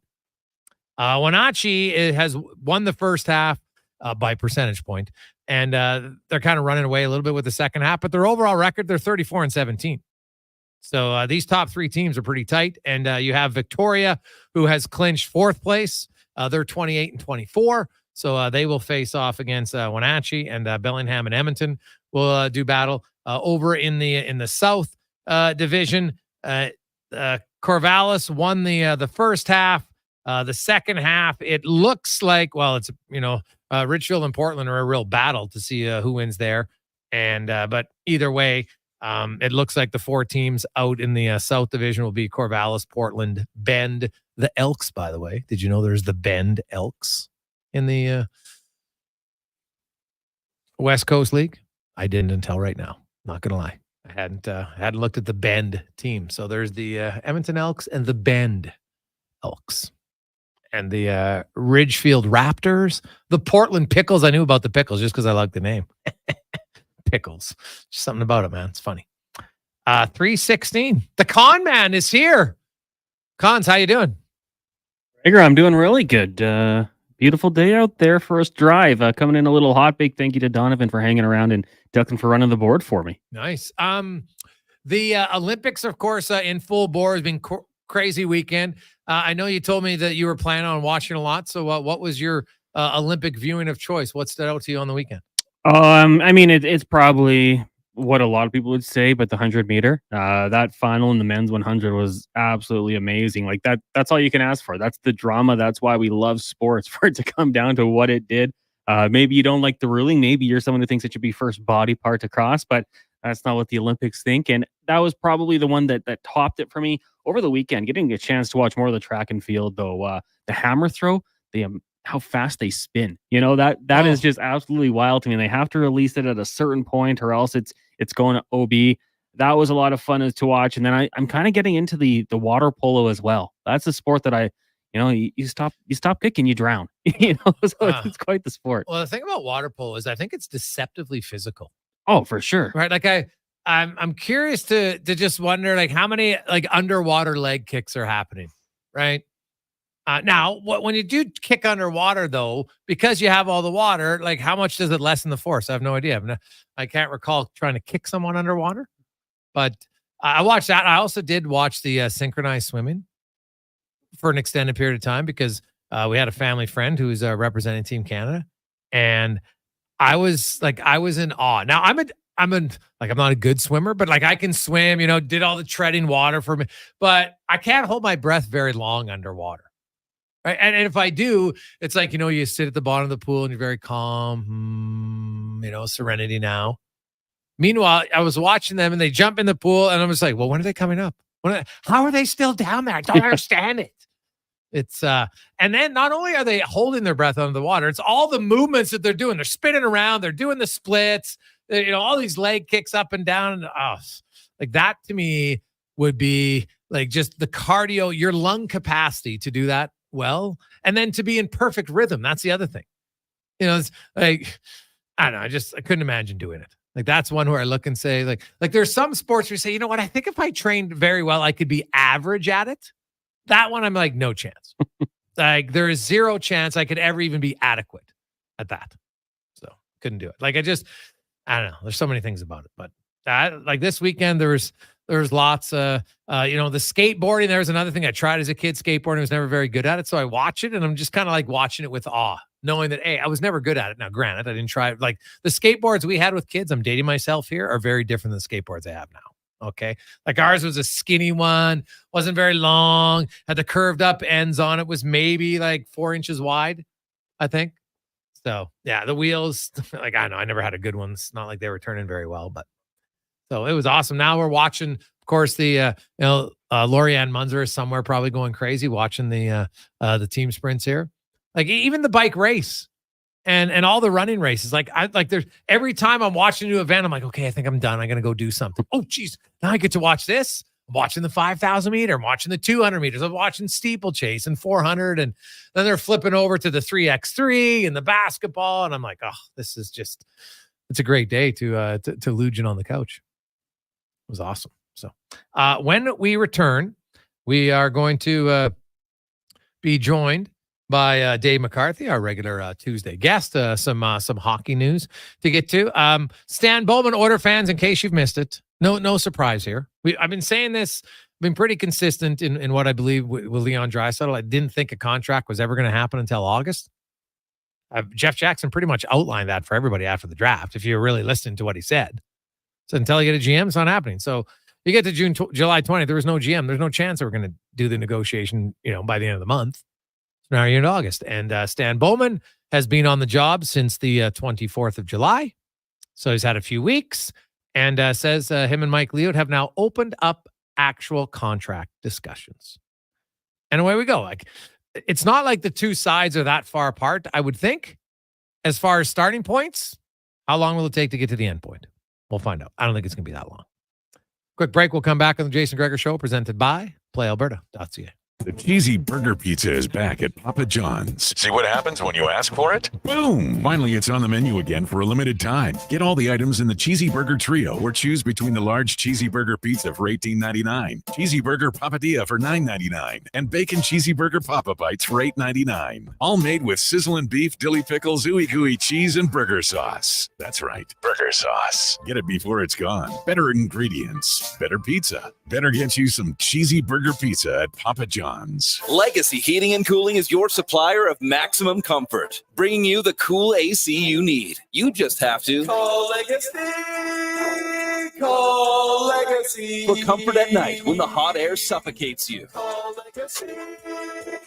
Call Legacy. For comfort in your wallet with no payments or interest for 1 year. Call Legacy. Call Legacy. You deserve comfort. Cool off today with AC from Legacy Heating and Cooling. Rule number 12, not spending the afternoon tubing on the Pembina. Next, you're going to tell us you don't wear flannel. Summer in Alberta has its own set of rules. And if you're looking to add a little extra fun, Play Alberta has it all. Use promo code SUMMER to snag a $50 casino bonus for casino, instance, and live dealer with your next deposit. Get ready for promotions throughout the summer to help you make the most of those sunny Alberta days, because we all know they won't last long enough. Bonus terms and conditions apply. The summer road lays ahead. Your potential destinations are endless. Volvo Cars Edmonton gives you choice to match. Right now, lease a 2024 Volvo XC90 from 0% for qualifying loyal customers, or save $7,000 on all new 2024 XC60 recharge plug-in hybrid models. All demo vehicles come with a free 10-year, 1 million kilometer warranty. No matter what you decide this summer will become, your first choice is Volvo Cars Edmonton. VolvoCarsEdmonton.com, 1205 101 Street Southwest. Maximize your car's lifespan by performing regular maintenance services. Visit Mr. Lube for warranty-approved oil change, scheduled maintenance, and tire service. Open 7 days a week, no appointment needed. Mr. Lube in Spruce Grove is located at the corner of Century Road and McLeod Avenue, or visit MrLube.com. People living with Parkinson's disease are unshakable, and every year we celebrate them. On Saturday, September 7th, join Parkinson Association of Alberta at Rundle Park for our 12th annual Step and Stride Walk for Parkinson's. Visit parkinsonassociation.ca and support those affected by Parkinson's disease and Parkinson Plus syndromes. Come together with family and friends and raise much-needed funds. Your donation provides support, education, and programs that improve quality of life. Learn more, register a team, and donate today at parkinsonassociation.ca.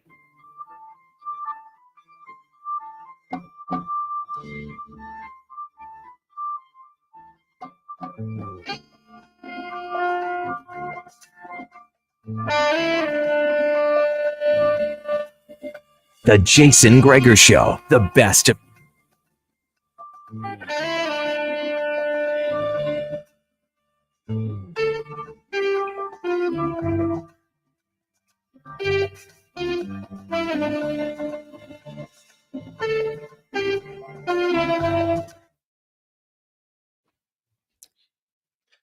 $3.24.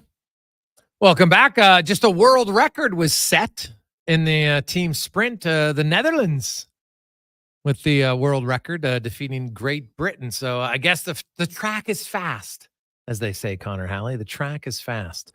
You see the new aerodynamic helmets and everything that goes on in cycling now? It's like a Tron movie almost in how they look. And man, are they fast. And God, their legs are just ridiculously powerful. Whew. Fun to watch. Let's get to, hey, we got a special guest joining us. I like it. Of course, he's our regular Tuesday contributor, but, busy time for TR here coming up on filming and everything else. Of course, from season 4 of Shoresy for the 2-time author, former NHLer Terry Ryan joins us. TR, how you doing?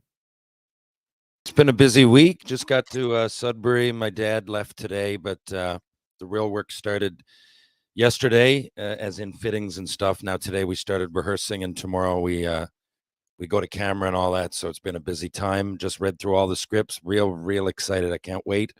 I really can. I know I always say it, but you can picture the first time you read through all these and their final form, and you get to see what your character is going to be up to, and how you're going to do it and everything. It's exciting. It's anxiety inducing, but I find it very much like before a pro hockey game. It's anxiety, but it's good. It's good nervous energy, and we're about to do something that's hopefully good. Yeah, well, we look forward to it. Should be loads of fun. We'll get a few little inside scoops throughout the year as we go around the NHL. Now, brought to you by McDonald's, and you have your choice. Do you like it cold? Well, guess what? $1 cones. Or do you like it hot?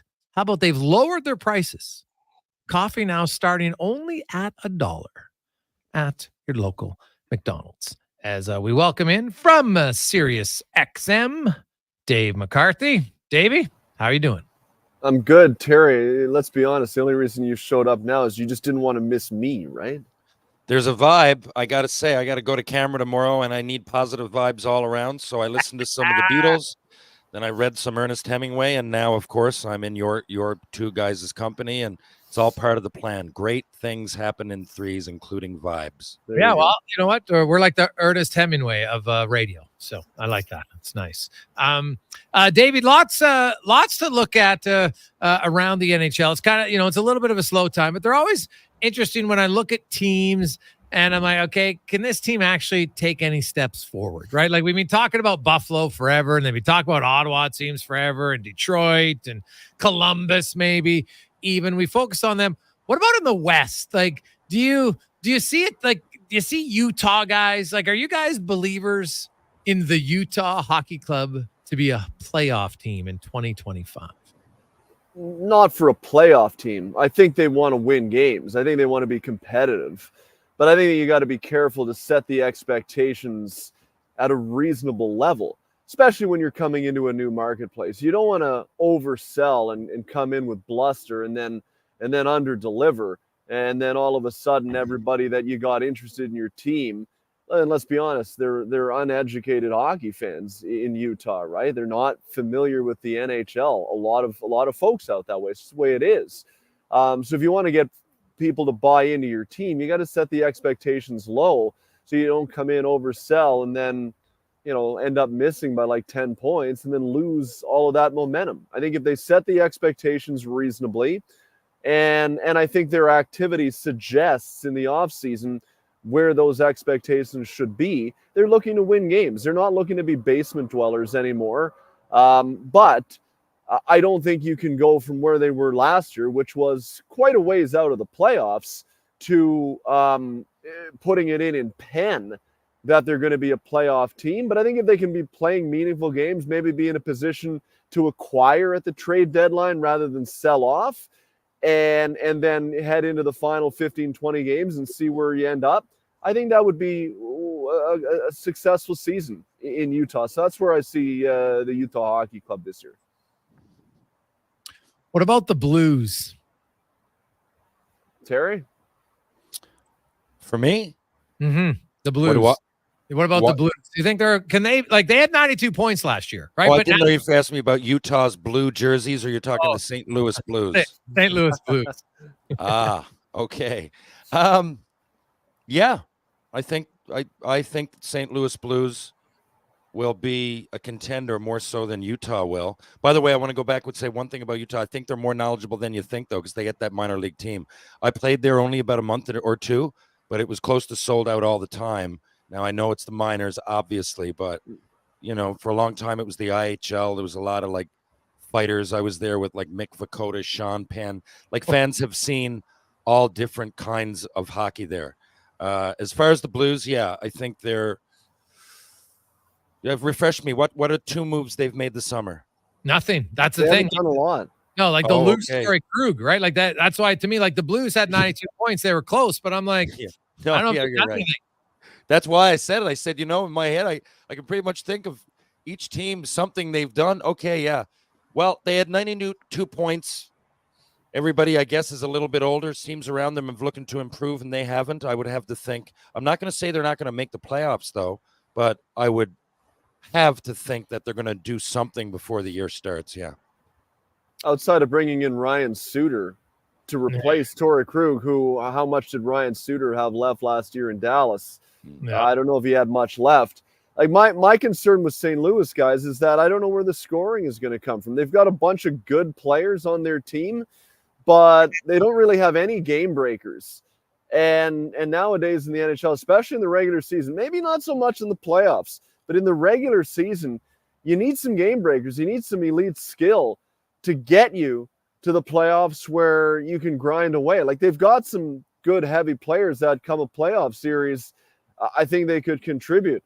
Guys like the Braden Shenns. I like Jake Neighbors an awful lot. I think he's a really good player, but I think his game, quite honestly, will translate best in the postseason. You look at a guy like Brandon Saad. We've known what he's done in the past for Chicago, though that was quite some time ago. To me, it really comes down to Robert Thomas and Jordan Kyrou. They need to be elite. They need to be really, really, really good players. And just okay is not going to cut it, because I just don't know if they'll have enough scoring if those guys are average and not elite. Well, that's fair.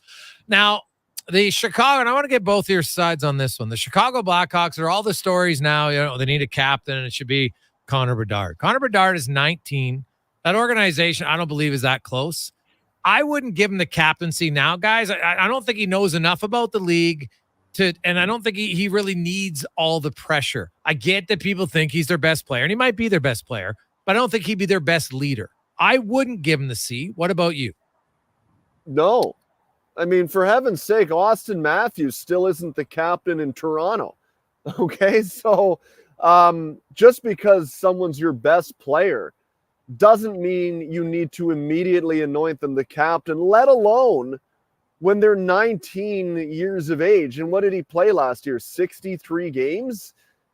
It's going to take more time. And I think you shouldn't burden Connor Bedard with that responsibility at this point in his career, when I think we talked 2 or 3 weeks ago on the show, we laid bets as to what type of production he was going to have next year. Just let him focus on being a best player that he can be. This is not a team where they're a guy away from making a run in the Stanley Cup playoffs. They haven't even built the foundation in Chicago. They haven't even dug the hole to pour the cement to lay the foundation yet, really. They're a long ways away as far as I'm concerned. So to me, makes no sense to burden the guy with that kind of responsibility at this point. Maybe I would suggest definitely at some point in Chicago, Connor Bedard will be the captain. But why the need to do it this year? Makes no sense to me. Yeah, I agree with that. And if you look at, I've had this conversation actually on my podcast, so Tales with TR. But someone brought up, though, Steve Yzerman. I think Brian McCabe was another one. Someone brought, there's been people do it, but again, it was a different era, I think. Not only, is that me? It was a different era. There's a lot to absorb. Yzerman came in, I forget what year, but Gretzky and Lemieux were happening. There wasn't as much social media for sure. It's Detroit. It's a big hockey town, yes, but I don't think every single day there was as much pressure and cameras in his face and everything else. And, you could argue that both of those were early, but there was, it was a different era. Now I find Bedard, the other thing, I don't know if he'd want it. If you listen to his comments historically after big games and stuff, the World Juniors, look, just please go interview somebody else. It's all good. Like, in junior, going back to even when he played with Regina, every single time he was interviewed, even times he had like 4 and 5 goals, it was all about other people. And I don't know if he needs that in his grill right now, another form of responsibility. Captains tend to do media availability more than anybody else. Do we need him doing more? Do we need more? I think if you're the Blackhawks, you look the other way and hope that he'll develop into one, and all signs point to that, of course. Could he be one? Yeah, I guess. Why not? I mean, he's a good leader. He plays in the NHL. He's one of the best young prospects. But yeah, like Dave said, I think it's force-feeding something that absolutely doesn't need it right now. And I think his growth to this point has been, I won't say phenomenal, but it's been better than expected. Yeah, like I remember when Edmonton gave it to McDavid, and I didn't think that was the right time. And, then McDavid, they made it once, but then they missed it for 2 years. Like it's just so much added pressure. And McDavid had better young guys around him. Leon Draisaitl was there, Nugent Hopkins. Like they had a better young core than I think Chicago had, and it didn't help them. And I don't think Bedard's Connor McDavid either. I want to make that abundantly clear. It's not a knock. I think Bedard's going to be a really good player, but I don't think he's Connor McDavid. And I don't see the need to have to rush a young guy to be a captain. I don't see the long-term benefit for it. If anything, I think it becomes more of a distraction, as TR just alluded to. We had Bill Armstrong. We were talking about Utah. We had Bill Armstrong on last week, and he brought up a really interesting point in regards to how, for his team, now it's about spending wisely. They've accumulated all these draft picks and everything, and they have to spend it wisely. And there's other teams that have done it. And so when you look around, guys, do you think there's NHL teams that they compile all these picks, but then they don't necessarily use it to their best advantage and go like give away? Well, the giveaways are wrong. Like use 3, 4, 5 of them. When we're talking low percentage, of even third round picks of what they land, like you gain all these picks, but then I think teams, they don't really maximize to use it and say, okay, well, now we're going to go in, let's go get some younger four NHL players and give up 6 or 7 picks because they can't all play anyway. It's just physically impossible for one organization. I think Bill Armstrong is really good at understanding the value of draft picks in and of themselves, not just for what you can do in terms of drafting a player, but the value that a pick holds. A pick is currency, right? You don't necessarily have to use it to draft a player. It's a trade chip that you can use to move things along a little bit more quickly. So my joke last draft back in June was that really nobody else needed to show up to the draft other than Bill because he had all the picks. But what we've seen him do this summer is use some of them to translate into guys that are in their early to mid 20s that can come in and make an immediate impact so that your window starts to line up. You can't draft 15 players in a year because you only have so many contracts, right? So I think they've done a really good job of going out and acquiring some guys that are more tangible commodities right now that can start to move their team forward more quickly than some of these drafts picks would be able to if you held on to them and expected them to be drafted and developed and then finally get to the NHL. Going out and getting John Marino, getting Mikhail Sergachev, these were really good picks. And I look at their blue line right now. I think that's the strength of Utah. So I wouldn't be surprised if some of these teams in years to come who are in teardown mode, as Utah has been for quite some time, start to compile some of their draft picks and try to make trades that can move their hockey club along a little bit faster. Because the last 2 Stanley Cup champions that we have seen, Florida and Vegas, neither team has been reluctant to be aggressive and active in the trade market, whereas in the past it seemed to be more draft and develop. Well, that's certainly a component of it that needs to occur. But you can also be aggressive in the trade market if you identify guys that are the right fit for your hockey club at this point in time, both based on age and their contractual status. And I think Utah's done a pretty good job of that in the offseason. I have to ask you, TR. I don't want to ask you with Dave here because I know he's a big music guy. Green Day and Rancid, TR. What kind of ranking would you give it? And Smashing Pumpkins. Oh, the Pumpkins. It was Rancid, then Pumpkins, then Green Day. Okay. Yeah, and look, I'm not just saying it because I told you guys about it, and I took my dad, and he's wanted to see Green Day since the 90s. Not that I love the other two bands as well. It's just Green Day are one of my favorites, and his. So that was awesome. We never really thought we'd see them, let alone, it's in Toronto, in Rogers Centre, sold out. The vibe was awesome, and we were sitting around a bunch of hockey fans that were all over Shoresy and yelling out the quotes, and it was a lot of fun. He had a lot of fun, which was awesome. But being totally objective, I mean it. It would have been really difficult to be there and not, even if you didn't know the music. I mean, it was a vibe. It was not just a music vibe. It was a lot of people. It was positive. It was the music was electric, and the Green Day concert. Judging by people I talked to, it can be hit and miss, but they played the entirety of Dookie, which is a great album, and then the entirety of American Idiot, and then peppered other hits in.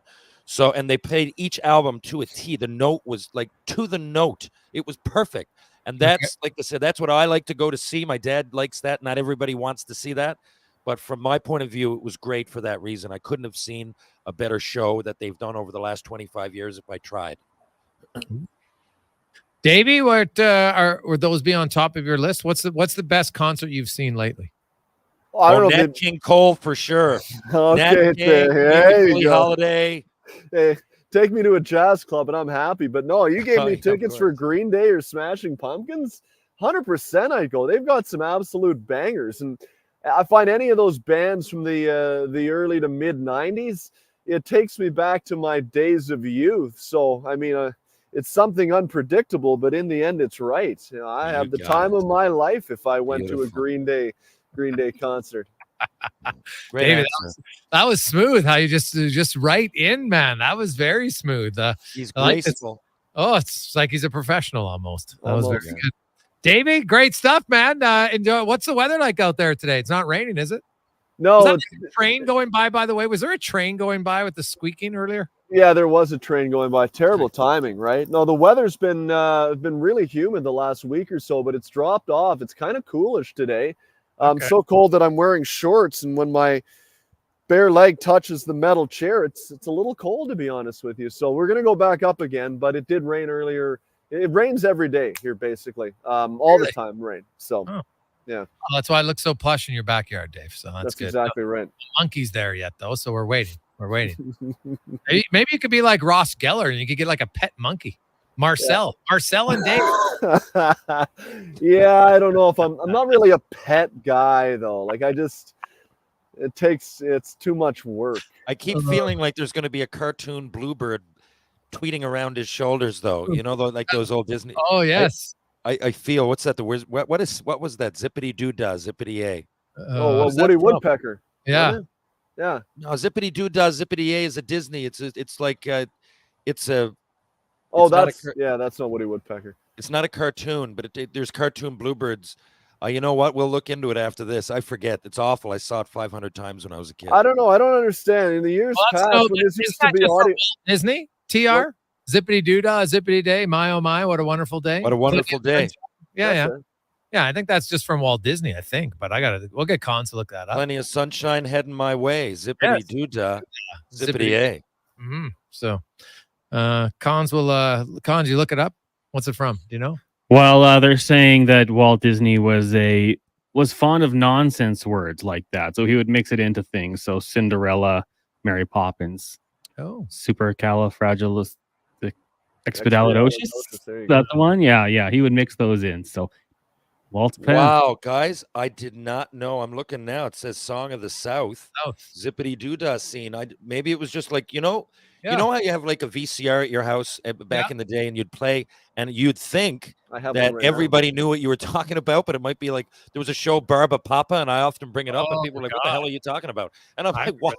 Didn't you watch that every day?" I think we found one of those little glitches with Zippity Doo Dah. Oh, geez, Barba Papa. That's bringing. Remember that? Oh God, I do. Yeah. None of my friends do, so I don't know what I was doing and you were doing. I'm happy to say that one I don't remember. Oh, Barba Papa? No. Maybe, yeah. That might be a, yeah, well, I don't know. I remember that. That had all there was I don't even know how to describe. They just kind of look like blobs of characters, right? There was the pink guy was the dad, and you had the black mom, and then they had all different colored kids, yellow, and green, and red, and blues. You're exactly right. Yeah. So I don't know what, but I have no, you know what? I don't remember the storylines. I just remember Barba Papa. I just remember the name of it. So it's classic. I think it was French, came out of French. It could be. I saw a lot of it every episode. It reminded me of Grimace from the from McDonald's cartoons. Yes. Very true. Very true. Along the same lines. Yeah. Davey, have yourself a great day. We will chat with you next Tuesday, my man. Have an awesome one. Okay, boys. See you. There you go. That's Dave McCarthy. He's going to be looking up Barba Papa now. I like it. Fantastic. Jason Gregor, Terry Ryan with you on Sports 1440, Oilers Nation, YouTube, and Facebook. We'll come back. We got Ryan's Rant, TR's Tales. Who knows what's coming up? Find out next on The Gregor Show, presented by PlayAlberta.ca. Hey, Elks fans. Jackpot! Touchdown! Get on the Elks party bus for every home game at On the Rocks for only $35. Included is a game ticket, round-trip transportation, and a prepaid Coors Light. Reserve your spot now at ontherocks.com. And OTR is your go-to for every Euro Cup game. With $5.25 Heineken. Their first major trophy. It's the ultimate football experience. Canadian or European. Only at On the Rocks. Jasper Ave and 118th. It seems the price of everything is redonkulous. So at Wolf GMC Buick, we're trying to make it easy on your wallet. We have a huge selection of GMCs with finance rates starting at 0%. Wait, did I just say 0%? I did. And why am I talking to myself? Oh boy. The prices are fantastic, selection top-notch, and the vehicles? Well, you already know that they're stellar. Get into Wolf GMC Buick now, just off the Anthony Henday. Wolf GMC Buick. We're making it easy. Ready for a silly hockey fans. Your partner in power just skated onto the ice. EWEL.ca, the new e-commerce website for electrical wholesalers Edmonton, is ready for the power play 24/7, 365. UL skates to where the puck will be in 5 years. Now that's forward thinking. Killer selection, slamming products from the best brands, and legendary service. Don't sit on the bench. Get your account today at EWEL.ca and win that project. Plug into your partner in power. Get an EWEL.ca account today. Sunday afternoon, your Edmonton Elks host the BC Lions for Country Day. Yeah! Before the game, there'll be country music and tailgate, a petting zoo for the kids, and cowpokes can ride the mechanical bull to win prizes. Tickets and more at goelks.com. Weeknights from 6 to 9, it's Turn Sports with me, Navin Ramarak. Tune in tonight right after the Jason Gregor Show as we'll cover sports from around the world and also right here in Edmonton, exclusively on Sports 1440. Now, all sizes of premium roast coffee at McDonald's have a new low price starting at $1 plus tax for a small. It's great if you love great tasting coffee. $1 small premium roast coffee every single day. Must be McCafe. Plus tax at participating restaurants in Canada. Excludes delivery. Does your bank do local? We do. When you bank with Vision Credit Union, you're banking with a rural Albertan cooperative that cares about the community where you live. There's no question. We actively support our rural communities at the local level through charitable donations, volunteerism, local team and event sponsorships, and by returning millions in profit shares to our members every year. Does your bank do that? We do local. Bank with Vision Credit Union. VisionCU.ca.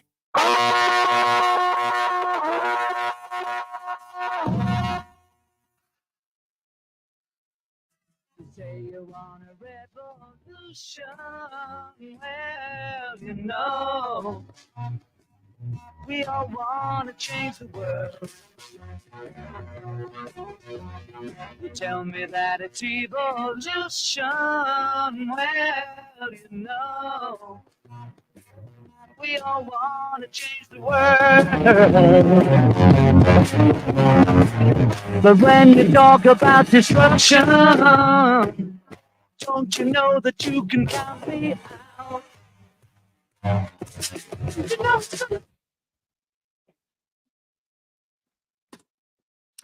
3:49. Jason Gregor, Connor Halley with you on Sports 1440, Oilers Nation, YouTube, and Facebook.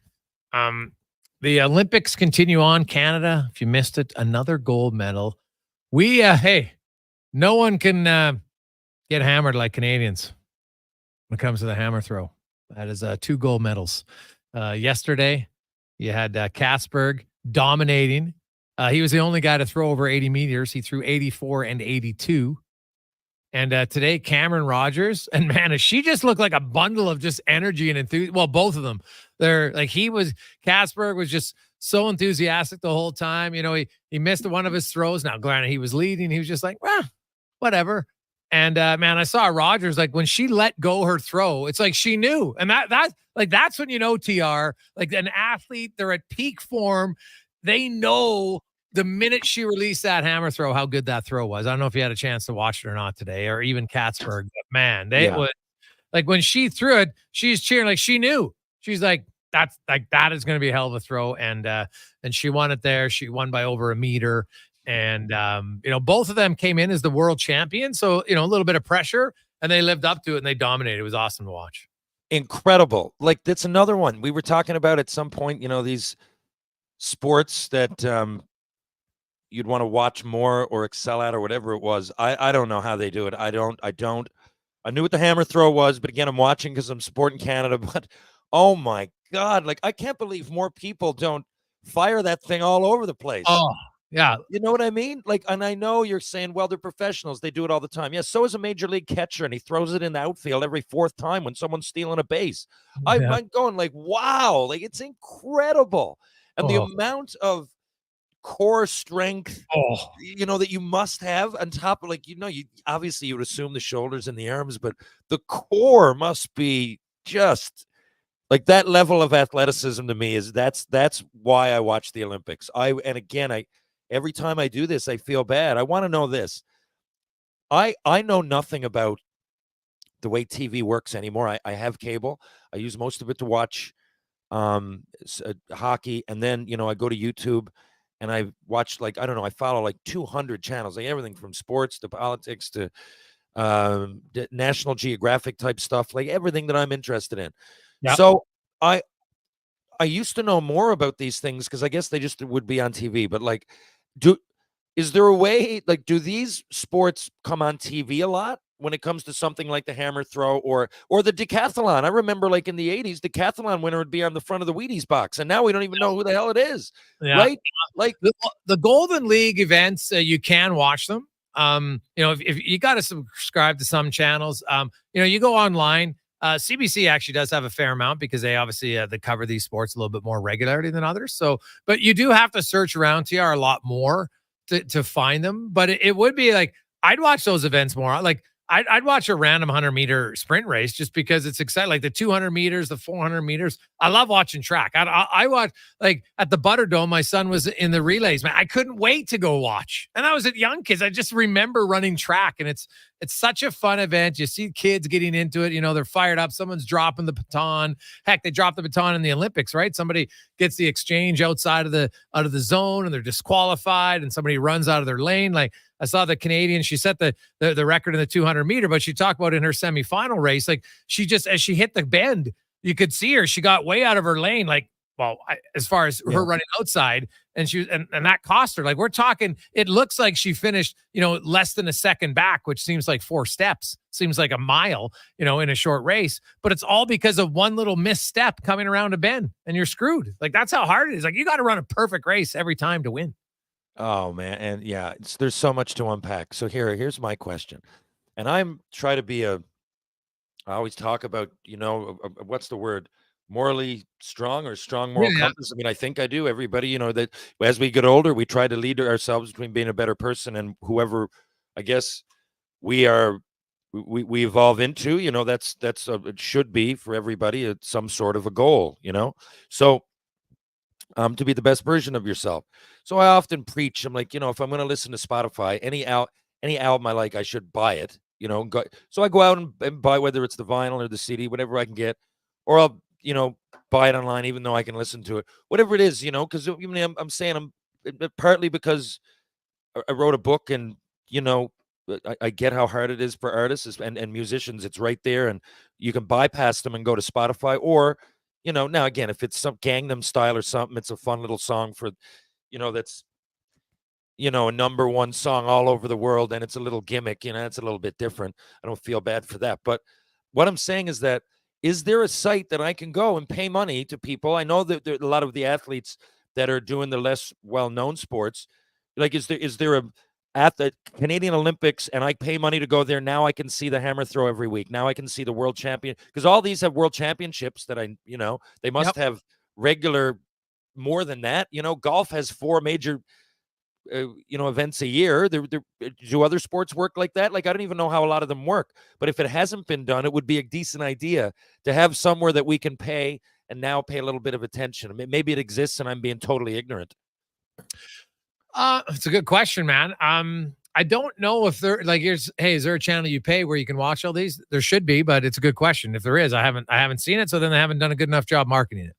And any of the texters out there know if there's a specific one. Like, I've watched the Diamond League events online and at certain ones, but I've never seen one specific for each. Like the pole vault. I don't know if you watched the pole vault yesterday, TR. Yeah, I was watching the pole vault, and Duplantis, the Swedish guy. Like, I found myself riveted watching him. He wins the event when the other 2 guys can't jump 6 meters. So now he's going, and everybody is competitors. Everybody's watching him compete to see if he can break his own world record at 6:24. And he gets first try, no second try. Now he's on his 3rd try at 6:25. He makes it. Everybody's going crazy. And I found out that his sponsor, every time he has a built-in clause, every time he breaks a world record, he gets another significant, I think it's $50K bonus. So that's why everybody was really rooting for him. And that's why he was going for it, right? Because he always run the gold medal, and it had the whole crowd captivated. I thought it was fantastic theater to watch yesterday. Yeah, I didn't realize that was the reason. I know exactly the moment you're talking about. I didn't realize. Well, I think he was not just the reason. Yeah, he's setting the record to say I set the world record at the Olympics, right? Like, it's a pretty big deal. So, yeah. Well, there you go. I mean, those people need support. I would gladly pay whatever it would be. I don't know, whatever I pay for Netflix, whatever it is, I would pay that to support the athletes. I hope it's out there. If it's not, get at me, shoot me a note. Terry Ryan 20 on Twitter, Terry Ryan 2020 on Instagram, really, because I would gladly support it. And I think these athletes, it's so bittersweet, because you watch and all these stories. I mean, they got me in tears. I'm on just like, pins and needles. As a nation, we're watching these things, and every time I feel a little bit guilty at the end of the event that I don't watch more. So there you go. My rant today is give me more, and tell me how to get it most conveniently. Now, TR, here's something that I don't know if you knew, but I like this being brought up by Michael. Hey, guys, my wife and I remember watching Barba Papa's Kids. When I learned that the French word for cotton candy is Barba Papa, it all made sense. Wow. So there you go. I do remember. You know what? It's true, Barba Papa. Now, it's spelled a little, it's got the accent aigu on it. Barb, and it's spaced out, of course, right? BARBE space A space Papa. So that I knew it was French, but I'll be honest, I didn't remember the cotton candy reference. So, Michael, that's a great little nugget of information that TR will be sitting around the bar one day telling his friends during shooting of Shoresy. Hey, guys, Barba Papa? Look it up. It's always, it's now they'll be like, hey, that's French words for cotton candy. And now when you see Barba Papa, it makes perfect sense. It's like they're pieces of cotton candy, like the big cotton really candy. Is. Yes, it is. I'm not making this up. My God, I didn't know that.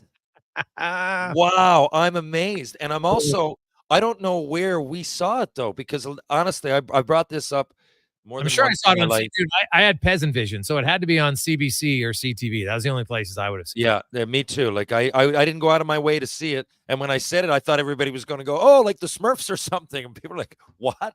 What the hell are you talking about? Going, what? It went from like me thinking everybody was going to know it to like hearing a pin drop, 1 out of 10.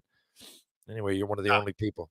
No, no. It's, hey, buddy, I remember Barba Papa for sure. So I loved it. Was there, we watch all these different events, TR, and I know we were talking about it like hard events or different ones. Is there anything you've been watching now? Like I watch synchronized swimming, dude. I would move it up the top of my list of hardest things to do. Well, I told you the hardest that I saw was that synchronized diving. So go ahead. Yeah. Sorry. Like the synchronized swimming. Synchronized diving is, you guys got to be in sync. But now you throw in synchronized swimming and they're holding their breath for a minute. They're doing splits. They're doing twists. They're up and they're down. And I'm just like, oh my, like I was getting tired watching it. And I was stunned because like learning to hold your breath long. I'm sure there's ways they teach to do it. I've never been taught to do it. I have no idea. Like it was like, and then you hold your breath, you sit at the bottom of the pool and you have your buddy counting to see how long you could hold your breath. Like that's the extent of my education on knowing how to hold your breath longer underwater. I'm sure there's some better way that people have taught people. But as I was watching it, I was totally amazed by how long they stay underwater and all the movement that they're doing. And they don't even, like, when their event's over, they're like not even breathing hard. They just come out of the water like, whatever. Yeah. Not only that, like that sport, this is where my mind goes when I'm watching it. I'm so amazed. And I'm thinking, like, at the very beginning, say, of hockey, say the first whatever day that was, whatever, basketball, volleyball, whatever, I could see the point. Like immediately, you're like, okay, I got to kick this ball into that net. Okay. Okay. You get your team, I'll get my team. With the first time that was proposed, people must, no way. No, we're gonna get a couple of people, but they're gonna go exactly the same even swimmers are going, come on, get out of here. Like it wouldn't even seem possible. Like you're like, what? There's no, you're not good. And I bet you the first, I wish there was video of the first cup. Like it was probably like they were, probably close for the time. But can you imagine synchronized swimming when it first started? I bet you like they were way off, but they were thinking they were so great. Again, you know what? Now I'm offending somebody's legacy, but you know exactly what I'm saying. Now, like that evolved into something that's absolutely crazy. What we see, I can't separate first from 10th. They're like unbelievable at what they do. And at first you must have been like, what? You're not going to do that. It would have seemed absurd to me. There's no ball. There's no net. No, you're just going to move at the exact same time. And by the way, you're in and under the water. It would have seemed impossible. Wow. And their outfits now and the choreography that, so you got to be an athlete, but then you got to have a little bit of a dancing background and you got to be a performer, right? Like some sports, you just got to be an athlete. You got to be a performer. Now you got to be an athlete. You got to be a dancer. You got to be a performer, all kind of mixed into one. It's, and obviously then you got like, I was watching like the simplest thing where they all are, how they're flexing their foot the one way. And I'm like, how the hell are they doing that?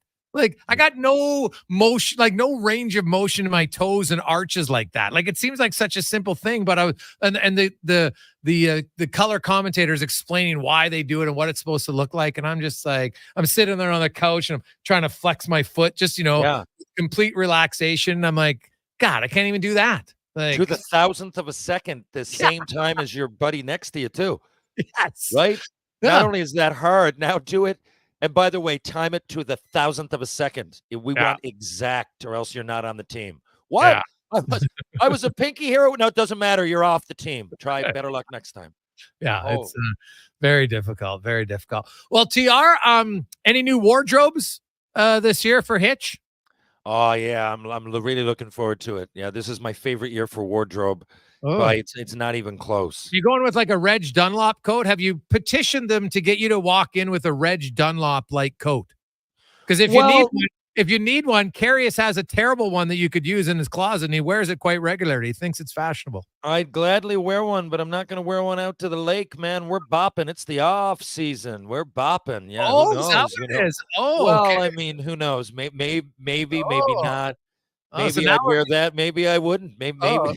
Maybe I'm, there's certain situations I wouldn't wear that in. Maybe, maybe it could be a late night party. It could be an early morning breakfast. It could be a late night party. It could be a late night. Could be anything. Could be just about anything.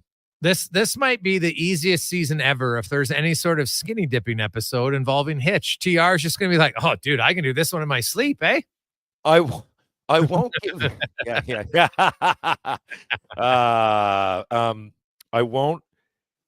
I can't give anything away, but what I will say is that I suppose there are times in this season that the changing of the seasons are happening. So of course, if there's any point you could wear a Reggie Dunlop coat, but there are times that Hitch, you've only seen him in the one season. So let me just say that, yeah, there's probably going to be a couple of scenes he gets to spring and spread his wings a little bit, and you'll see another side of him. And in revealing those clothes, you might even learn a little bit about Hitch. So there's a lot about to happen. And if I go any further, I'll get sued by Bell Media. All right. Well, we don't have to go any further. We don't want that. TR, have yourself a great few days getting all your lines mastered, and we'll see if we can slide in a segment with you on Thursday. Hope to see you again. Thank you, Connor. Thank you, Jason. Thank you, Edmonton. And I'll see you guys again in just a few days. There you go. That's Terry Ryan joins us too. Now they're filming, so it's obviously hit or miss. Usually likes to be with us for 2 hours, but obviously during filming, just kind of slides in for when he can, which is great. Let's get to the con man and a Sports 1440 update brought to you by Rhoda Exclusive, an exclusive collection of luxury assets at your fingertips. Unbelievable selection of supercars, off-road vehicles, watercraft, vacation properties, and more. You can join now at rhodaexclusive.com. This is a Sports 1440 update. Cameron Rogers claimed gold on Tuesday, becoming the first Canadian to ever medal in the women's hammer throw at the Olympics. She had a top throw of 76.97 meters. Sprint canoeist Sloane McKenzie and Katie Vinson started their quest for a medal at the Paris Games in dominant fashion, paddling to an Olympic best time as they secured a berth in the women's double 500-meter semifinals. Vinson and McKenzie's top two finish meant they qualified directly for Friday's semi. In men's basketball, the Canadians fell to France 82-73 in the quarterfinals, eliminating them from medal contention. Elsewhere, the U.S. defeated Brazil, Germany over Greece, and Serbia gets past Australia in overtime. The Montreal Alouettes announced today that quarterback Caleb Evans will miss the remainder of the season due to a knee injury that he suffered against the Hamilton Tiger Cats on Friday. The team also announced the signing of veteran quarterback Dominique Davis. In the majors, the Jays are in action. They'll host the Orioles just after 5 o'clock. You'll also have the Giants taking on the Nationals. Braves host the Brewers. The Rays in St. Louis. Cubbies up against the Twins. The Mets travel to Denver, taking on the Rockies. Dodgers, Phillies, Mariners, Tigers. 1 game postponed. Yankees and Angels due to rain in the Bronx. They'll make that one up tomorrow. And sad news as Billy Beane, Major League Baseball Senior Vice President for Diversity, Equity, and Inclusion, and a special assistant to the commissioner, passed away on Wednesday after a year-long battle with leukemia. A 6-year MLB veteran. Before joining the league office, Beane played 272 career games between the Dodgers, Tigers, and Padres. Beane was 60 years old. And according to reports, it looks like Brandon Ayuk will be done playing with the San Francisco 49ers. It could be traded. The Steelers, Patriots, and Browns appear to be the front runners to land the 26-year-old wideout. Coming up in Hour 3 of the Jason Gregor Show, we'll hear from former NHLer and friend of the show, Jason Strudwick, and another edition of 5 Questions. I'm Connor Halley. This has been a Sports 1440 update. Sports 1440, Stingray Radio Station. CKJR broadcasts from West Edmonton Mall and Wetaskiwin. Download the free Stingray music app and listen wherever you go. Legacy Heating and Cooling is your supplier of maximum comfort, bringing you the cool AC you need. You just have to call Legacy. Call Legacy. For comfort at night when the hot air suffocates you. Call Legacy. Call Legacy. For comfort in your wallet with no payments or interest for 1 year. Call Legacy.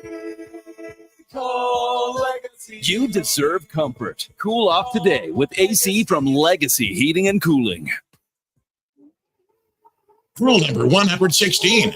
In Waterton, walk with a lean. The wind will always prop you up. Summer in Alberta has its own set of rules. And if you're looking to add a little extra fun, Play Alberta has it all. Use promo code SUMMER to snag a $50 casino bonus for casino, instance, and live dealer with your next deposit. Get ready for promotions throughout the summer to help you make the most of those sunny Alberta days. Because we all know they don't last long enough. Bonus terms and conditions apply. Be melancholy, not melancholy. Summer is ripe for fun, and some Booster Juice bestsellers are back in season. Watermelon smoothies, including the refreshing Watermelon Wave, a berry burst of strawberries, raspberries, pomegranate, and vanilla frozen yogurt, and fan favorites, Watermelon Explosion, a refreshing burst of bananas, mangoes, and pineapple, both made with watermelon sorbet and probiotic yogurt. All of the watermelon, none of the seats. Visit a Booster Juice near you today or download the Booster Rewards app. The Junior Prospects Hockey League is entering its third season of gameplay. The JPHL now offers academic and athletic opportunities in the 14U, 15, 17, and 18U age divisions. All JPHL games are broadcast live on Silent Ice TV with a showcase-style game schedule and high level of travel and accommodations for its team, staff, and players. To learn more about why the JPHL is the fastest growing elite hockey academy stream in Western Canada, visit juniorprospectshockeyleague.com. Actions speak louder than words. Japa Machinery Group puts your construction plan into action with XCMG construction machinery you need. Available for rental or sale. Learn more at japamachinery.com. Maximize your car's lifespan by performing regular maintenance services. Visit Mr. Lube for warranty-approved oil change, scheduled maintenance, and tire service. Open 7 days a week, no appointment needed. Mr. Lube in Spruce Grove is located at the corner of Century Road and McLeod Avenue, or visit MrLube.com.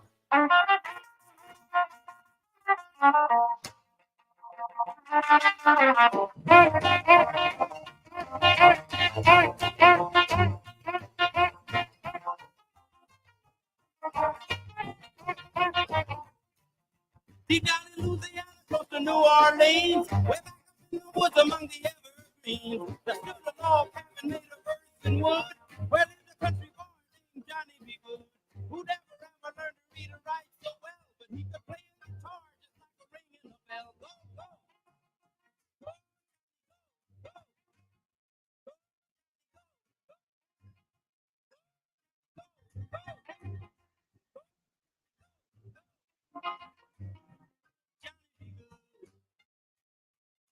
He used to carry his guitar.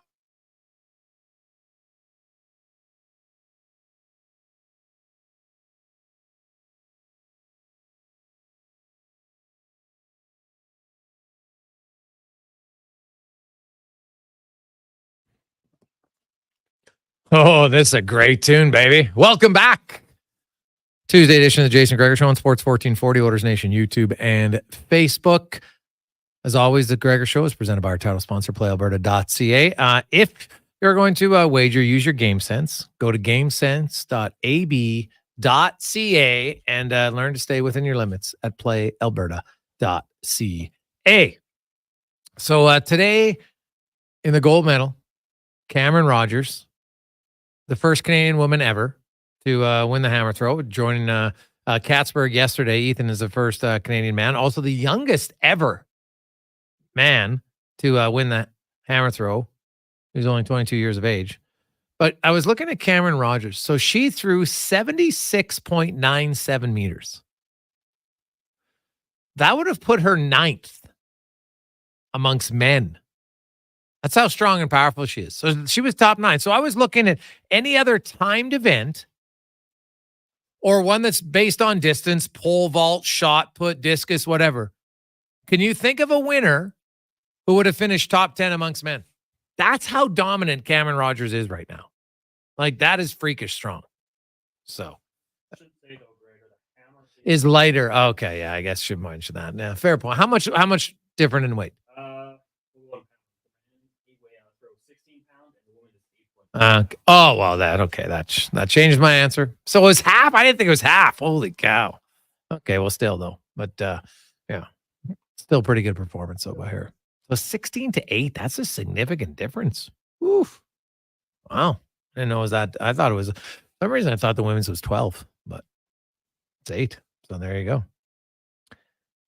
Hey guys, you guys were talking about Zippity Doo Dah. The reason a lot of people don't know that song is because it's the movie Song of the South, which is widely considered one of the most racist films all time. As a result, Disney has never released the film or home video of streaming.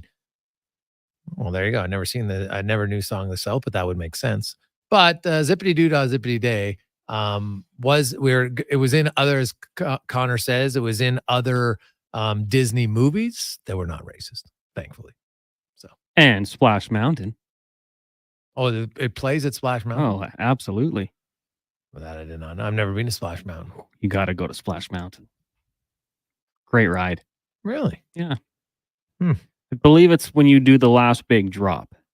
Everything's good and they're all happy singing that song. Okay, well, that makes sense. So, how about this? Mayan Lopez just made history. He's the first athlete to be a 5-time Olympic gold medalist in the same event. He's also the oldest medalist in Olympic wrestling history, 41 years of age. He won his wrestling weight class. He's from Cuba for 5 consecutive Olympics. Wow. Now that's dominant. In his sport, he left his shoes on the mat. He's retiring at 41. And this guy is he put together. He is still, the old saying, a brick bleep house? Yeah, that's what this guy looks like. What an absolute force. Woo-hoo. So congratulations to Mr. Lopez. What a career, man. That guy, there's a dominant wrestler. No doubt about it. So there you have it. We got a lot of text flying in, 833-401-1440 in our inbox. Your partner in power since 1976. Playing the City of Champions and all of Alberta with great electrical gear. That is ewel.ca. Hey, boys, I missed it. What was your thoughts on the Draisaitl deal? What's new? Curious. Should I be nervous from Peter? I don't think you should be nervous, Peter, at all. Honestly, I don't. One of Draisaitl's agents is a European agent who's not the one who does the majority of the negotiate on this. I should clarify that. It's Mike Liut, but he does have an agent over in Germany. That agent obviously, has conversations with Leon, but it's Mike Liut who's negotiating this contract. And, his European agent probably has a lot to do with, you see Leon, and he's a spokesperson now for some different companies and different things, not only over in Europe, but also North America. And he was pretty confident the deal would be done by the end of August. Jeff Jackson said they weren't going to start negotiating until the new GM was in place, and the new GM was hired July 24th.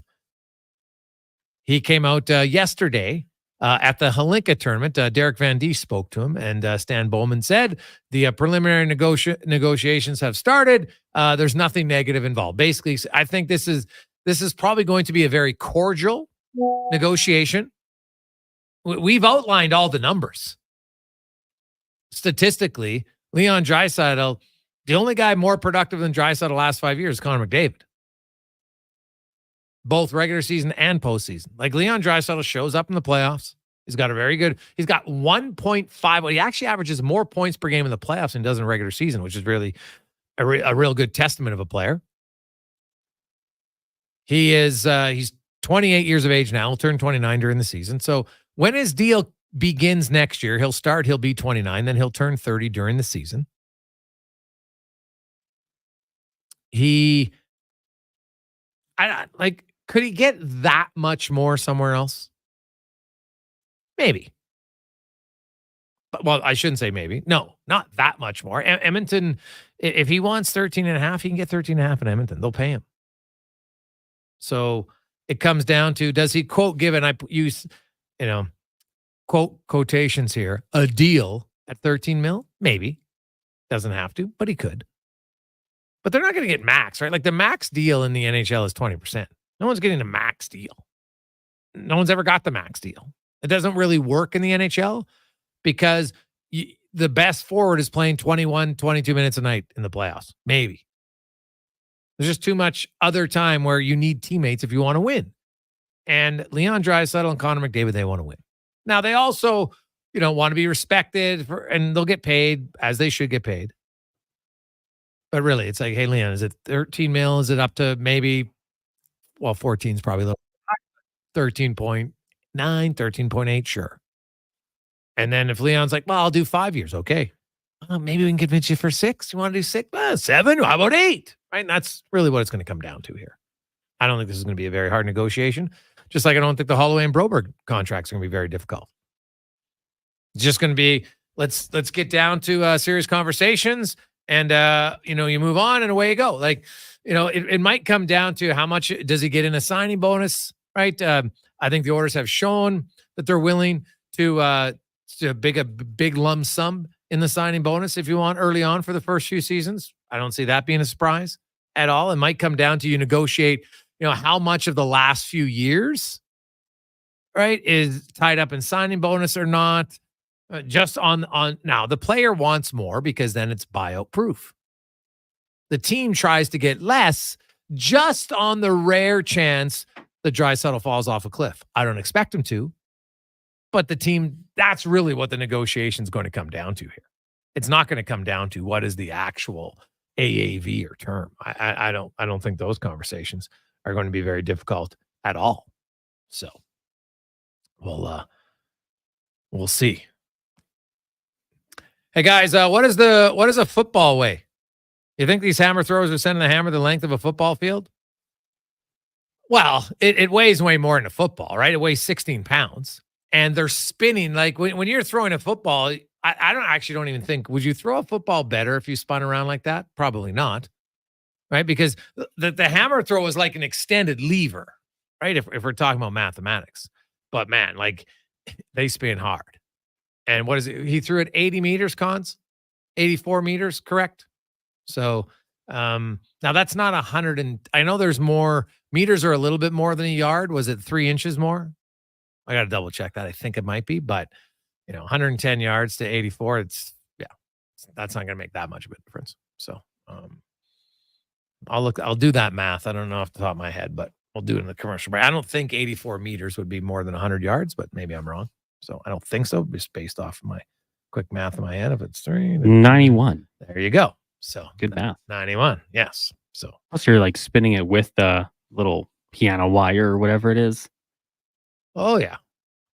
Yeah. Like it weighs more. So you got to get more force to throw it that far for sure. But yeah, it's the spinning at like, do you see how fast they spin? It's crazy.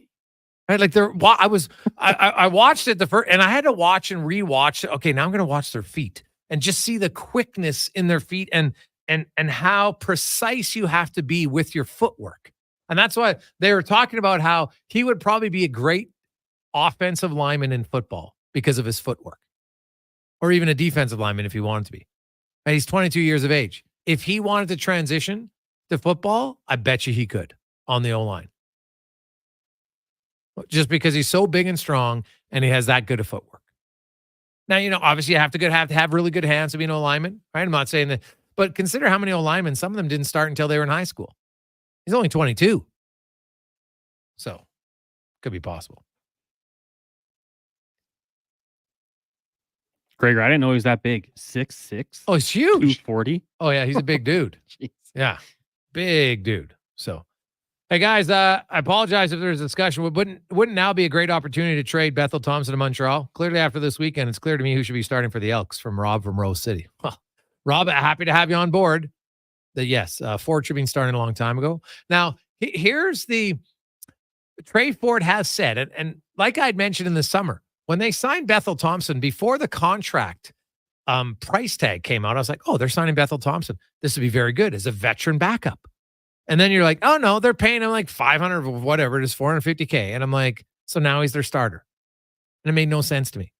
Him as a backup to help in meetings. And Trey Ford's even said how Bethel Thompson's helping him kind of, script out some plays he wants to do and different things like that, like teaching him the nuances of the quarterback position. I think that's very important. So to trade Bethel Thompson now, I'm not sure, I guess it would all depend on is it that beneficial, right? Like if Trey Ford can benefit from having him in film work for the rest of the year and stuff like that, then to me, it makes sense.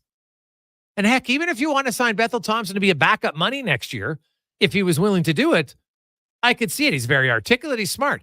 That would make sense. It never made sense to sign him as a 36-year-old starter. Ever. Didn't make any sense to me. So, but trading him, I guess they could do it. They'd free up some cap space, but it all depends on what you could get for him. I guess if you can get a good, a really good player, then I consider it. Yes, for sure. Because, Prokop can be a backup worst case scenario if he needs to be. Dominic Davis signed in Montreal as well, Gregor, so I don't know if that changed the likelihood that they would even consider it. Yeah. Yeah, well, Dominic Davis, yeah. I mean, he's career backup. Pretty much, yeah. So, and a much cheaper option at this point, right? So that probably plays a part in it for sure. Quick break. When we come back, Struds will join us and more on the Jason Gregor Show, presented by PlayAlberta.ca live, sports1440.ca for those watching on YouTube and Facebook for Oilers Nation and on our Twitter page. The job isn't done until the last load is hauled, and having a semi-trailer out of commission is not an option. Whether replacing or adding to your convoy, Edmonton Trailer has a huge inventory of new and used semi-trailers, trusted by the gravel, logging, oil field, fluids, and freight industries. Find a trailer right for you online or at one of their 3 locations. For sales, service, parts, rental, and finance, when you're in it for the long haul, Edmonton Trailer. You got a go-to coffee spot, a trusted barber, even a lucky game day jersey. But when it's about looking your absolute best, there's only one name you need: Mr. Dirk. Family run since 1939, we're experts in crafting impeccable tailor-made suits and offering a wide variety of everyday styles. Pair that with personalized one-on-one fittings and the convenience of on-site tailoring. Mr. Dirk elevates your style game. Visit our Edmonton store or explore MrDirk.com. Score big on style with Mr. Dirk. Gather around the radio, kiddies, for the best time of day. It's Oodle Noodle time. Listen in this week as your noodle hero battles the barbarous Bobby Burger. Now sing along. You know the word. Oodle Noodle time. Oodle Noodle time. You know what time it is now. Get up and give me your best Oodle Noodle dance. Your best time of day is Oodle Noodle time. The Brick is celebrating its 53rd birthday with fantastic deals in every department. Take up to 25% off dining and bedroom furniture, up to 40% off mattresses, and buy more, save more, up to $400 off select major appliances. Plus, save up to $1,400 on day and night furniture, and don't forget about back-to-class favorites, like desks starting at $74.95, small appliances starting at $99, and mattresses starting at just $169. Some exclusions apply. See in-store for details.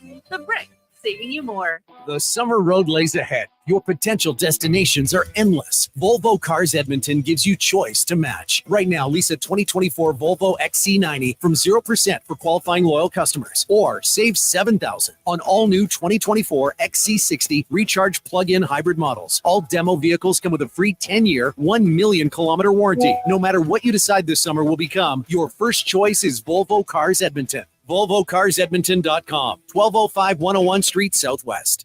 My utility bills are going through the roof. How can I take advantage of the sun and put my lazy roof to work? Sounds like a job for the men and women of Action Electrical. Energy team reporting. When you're ready to make your home or business more efficient, Action Electrical has the power to install solar panel systems and EV chargers. Facing an electrical menace? Call on the men and women of Action. Operating throughout Alberta with supercharged skills and strong family values. ActionElectrical.net. The basketball show can be heard right here on Sports 1440. This is Paul Sir. Every Saturday morning from 10 a.m. to noon, we talk local, international, and professional basketball. Check it out this weekend on Sports 1440. If you change your mind, take a chance on the touching line. Take a chance, honey, I'm still free. Take a chance on me. If you need me, let me know. Be around.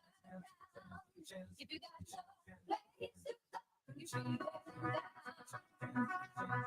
If you're all alone with a pretty bird that call me, I'm still free. Take a chance on me. But if you are baby, in your life, you put me to the test. You let me ride. Take a chance on me. Take a chance on me. You gotta dance. 427. Jason Gregor, Connor Halley with you on Sports 1440, Oilers Nation, YouTube, and Facebook. Hope you're having a lovely day. Another gold medal for Canada. Cameron Rogers crushing it in the women's hammer throw. So hammer time in Canada comes only the second nation ever to sweep the hammer throws in both men's and women. Poland did it twice in 2000 and 2020, and now Canada in 2024. Let's get to Struds On, brought to you by Action Electrical. Well, hey, they will they don't throw hammers, but they also never throw any wrenches into your electrical plans. If you need it fixed, you want solar, if you're looking for your home or commercial building, well, they can set it up. the best price. Help you save as much money as possible. actionelectrical.net. The Jason Gregor Show presents Struds On. It's the memories. That's what you remember. Memories.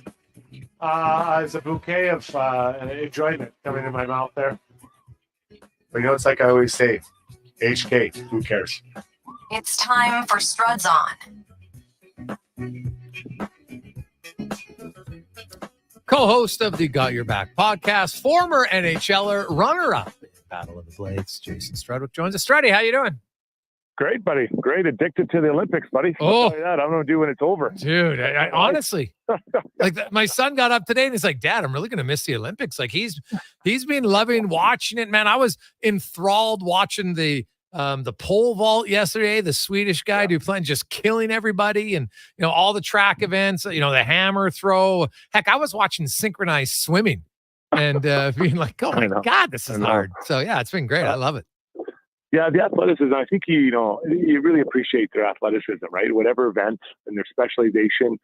The one I'm really enjoying is kind of the long distance running. I'm not really built for that, but watching some of those guys do the 10,000 or the 800, and it's basically a sprint for 2 laps. Like it's just incredible how they push themselves, right? And how they're able to reach those levels. Oh, dude, like I'm doing the math. Like the marathon, they're basically running a 15-second 100 meter for 2 straight hours. Crazy. Like that's Crazy. That's their pace. And we were saying, how many people could run a 15-second 100 meter right now today? No, that's not. Don't put me on that list. It's just crazy. Like they're so. I mean, their bodies are tailored to it. Obviously, like they're pretty slim in the old arms and shoulders, but they just have that pace and they just push themselves. And you think that they're dropping off, and then they find a kick at the end. No. And they just hammer home that last, 100 meters, 200 meters. Just incredible. Oh, it is. It's fascinating to watch. The basketball team, and I don't know if you watched the basketball game or not today, Struddy, but I'll say, to me, today was a great example of how coaching comes into play. So Lazort, Cordonier, and Yabusel, they had 35 points in the first half for France. Those guys didn't even play none of them started against Germany a few days ago. Right. So here's a coach who looks at the matchup and says, you know what, we're going to change and alter it. And I thought it was fantastic coaching on display, and Canada had no answer inside, and then they couldn't shoot the 3 ball to save their life. Yeah, you're right. And I think it's a learning experience for everybody, right? And you look at some of the so-called stars of France, and maybe how they didn't do much, especially in the first half. So the Wembanyama's and Rudy Gobert, I don't think he did he even play 10 minutes, 5 minutes, something like that. So pretty crazy and disappointed for Canada. I think that they've been playing well, going undefeated in the round robin, and then running into France right away was obviously disappointing for them. And I think that they're a pretty young group. There's quite a bit of talent in there, and you think that they'll probably be back, but they were rolling. And then you run into someone who is just a little bit shrewder, or maybe a little bit more prepared to alter their game plan heading into an elimination match. Yeah. I know Connor was asking you off air.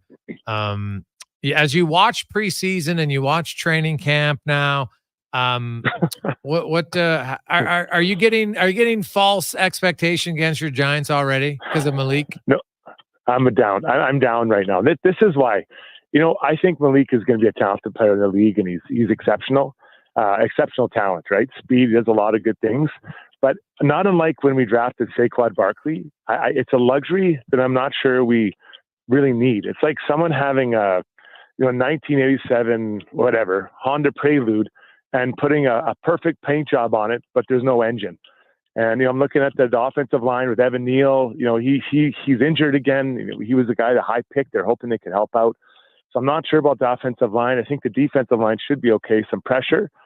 But I don't know. It's just, I always go back to what Ed Hervey told us that one day, Grace. You build from the lines out, and I just don't think they're built in the lines at all, especially on the offensive line. So how much time will Danny have to throw the ball to him? Is he going to be face planted all the time? Like, I'm excited about Malik, but I am a little bit worried that he's just a luxury we can't really use or afford right now. Yeah, no, it's totally fair, but it is interesting to see what happens. The Brandon Ayuk trade here that's coming up at some point from 49ers.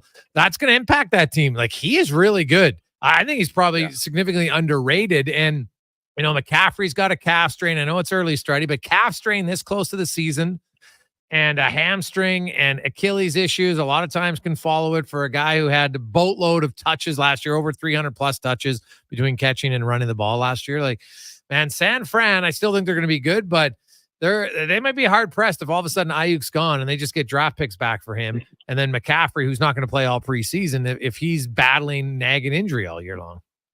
Well, and then you go into Debo, right? Debo is a really talented player, but he also fights the injury bug, right? So now those are, Debo's a huge part of their team. And Ayuk, I think it was last year when Debo went down, Ayuk came in and did a really good job. So it's going to be interesting to see how it shakes out. And then, looking ahead at some point, Brock Purdy is not going to be playing for, Subway club cards.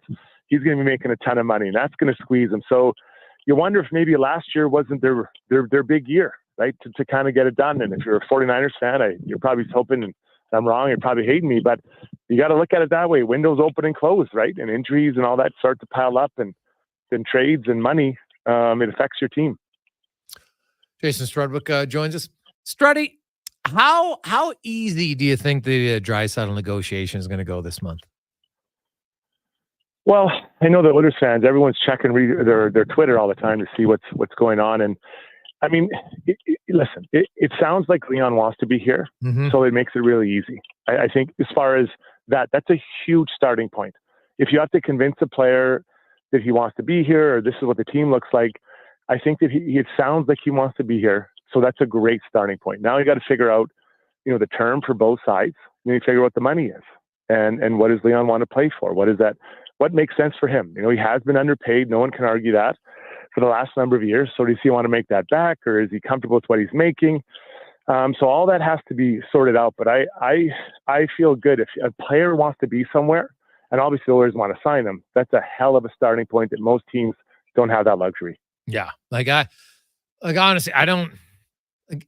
It ends up at 13. I can't see him taking less than 13. Can you? Well, I feel like you start at Matthews, and then you kind of figure it out from there. But if it goes longer, does it bring it down a bit?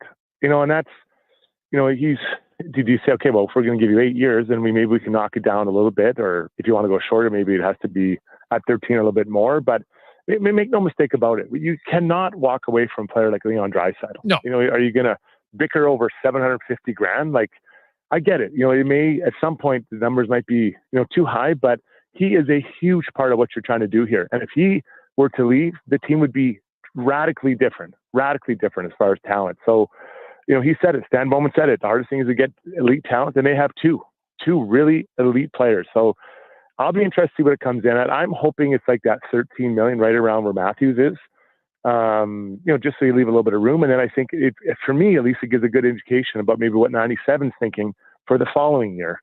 To tie these two guys up for what I'm guessing would be the bulk of their NHL careers would be special for Oilers fans for sure. Oh God, yeah. And then on the other end, you got Broberg and Holloway with no Arbrights, no real NHL statistics. Like they kind of just, hey, whatever the deal we get offered, you try to squeeze out never 25 or 50K, and that's pretty much it. Yeah, I mean, listen, they're not going to. This isn't change your life money they're getting in this deal. So what they need to do is they just say, hey, just get me signed up, and I'm going to come in. I'm going to prove my value, right? Mm-hmm. That's what you have to do. And I'm looking at. Some other players, you're trying to hit a home run in a second deal when you really have no leg to stand on. You don't need to hit the home run. You need to hit the home run on the ice so that you can get that money you want later. So if I'm Holloway and Broberg, I'm not even worried about it. I'm not even thinking about it. You're going to be on the team. You're going to have a role. You have to have a huge summer of training preparing. And I think that those two guys, that's the message that they should be getting from the coaches, the captain, their agents, and their parents. And just say, the money doesn't matter. What will matter is if you have a good year, and then you're going to get paid down the road. 100%. I do want to look at the Elks, Struddy. And I have been saying it for quite a while that the Elks have botched everything with Trey Ford. I think that's been proven to be pretty accurate when you see what he does on the field. And even after the game, like, this organization, 2 years ago, Cornelius, boom, he was anointed the starter, right? No hesitation. This year, they trade for Bethel Thompson 2 months before training camp. He's the starter. Trey Ford wins their first game. The team's 5-6 over the last 2 years when he starts. They're 0-15 when he doesn't start. And the coach after the game says, hey, is there going to be quarterback change? You know what? Hey, if he keeps winning games, it's all good. Why can't you just say he's our starter? Like, what the hell's going on here? Yeah, I heard you talking about it earlier, and I was racking my brain because you're looking for something to cling on to if you're the organization and you're the fan base. Just give us anything that we can think this might work. So the only thing I could think about, and this is going to be pretty hollow, but is they're hoping that they don't want to put too much pressure on him, right? But I think at this point, the team has been, terrible. You say, listen, Trey, we're not asking you to go and win every game, but we want you to just go and play. Just go and play. Just be yourself. Use your feet. Make some plays. Pass the ball around and be that guy. And that, I think, will give him confidence and empower him to become the player that they hope that he can be. And quite frankly, they need him to be, because they need something. They need some burst of excitement, because it's getting pretty hard to turn the old TV on or go down the game and then watch it when they're constantly losing. Yeah. Well, honestly, like Trey Ford, my son after the last game, like Trey Ford, he's like, Dad, if they don't play Trey Ford, I don't think I want to come to a game. He's 10. And I don't say anything. And then Trey Ford comes in and scores 3 touchdowns in 10 minutes. It's the most exciting game he's been to in a long time. So then the game's on. He's like, Dad, is Trey Ford starting? I'm like, yeah, okay, we'll watch it. Right. Young kids, and you watch Trey Ford, he's electric. He throws the 93-yard bomb. They're running all over the place. Javon Leake is running all over the Riders defense, who was unreal defense until that game. And now you'll have people to be like, oh, is Trey Ford playing? I'll go watch, because he's that entertaining. Yeah. Like, honestly, he's that entertaining. This should be, give your fans some damn respect. Give him a reason to want to show up. Be like, yes, Trey Ford's our quarterback. He could lose 6 in a row. He's our quarterback because we're developing him. Well, and that's the thing. And even as an organization, just give him a chance and figure out what you got here. Like there's going to be, whether it's going to be new management, a new coach or whatever, figure out if this guy can be that. So give him the chance. But again, you don't have to throw everything on him. Say, buddy, you got to lead us out of the darkness. He's just, maybe part of the solution, but at least give him the chance to be that guy and empower him. Empower a young player to go out there and make a difference. Yeah, 100%. And lastly, the Toronto Blue Jays are obviously they're retooling. I would think that they got to make a change in management. Basically, the Elks management's like, oh, thank God there's the Jays here to take off some national pressure from us. But Vladdy Guerrero Struddy is batting .500. He's got 9 doubles, 9 home runs, 7 singles. He's 32 of 64. His on base percentage is ridiculous. His OPS, is high. And he's just killing it right now. He's only got 8 strikeouts after striking out once yesterday. This guy is a reason right now for Jays fans to want to watch too. Well, it's been a hard season. I think they had much higher expectations. Then you just clean house and sell it. I know they got a lot back, but I feel sometimes quantity means you didn't get a lot of quality, right? That's kind of how it works. But at least they have a lot. They kind of rebuilt some of their depth in their minor leagues. But with Guerrero, he's a guy that I think he has also underperformed. So he's got to kind of get himself going. And there's a contract looming for him moving forward. But he's got to get himself up to there where he can be the leader of this group and maybe bring a little more intensity to the group and a little more expectations from each other, so that they can move forward. Because it was. I was pretty excited to watch the team this year, and most of the moves they made didn't really pan out. So Vladdy's right in that mix, and he's got to figure it out along with the rest of the group. Struddy, is there an Olympic event that you're very much looking forward to watching here this final week of the Olympics? Well, I think it's one that you'd actually thrive in with those legs, which is break dancing. So I can't wait to see that. I'm looking for a little Jason Gregor dancing around out there. Oh, buddy. You know what? I've watched the break dance and they do now. It's such I watched some of it and I have to replay it. I'm like, how do they even move like that? I don't understand it. It is freakishly good. And their core strength and upper body, you see them, they bounce on one hand, right? And they got their legs off there. I'm just like, oh my God. I'm like, I try it now, Struddy. I think I might break my wrist.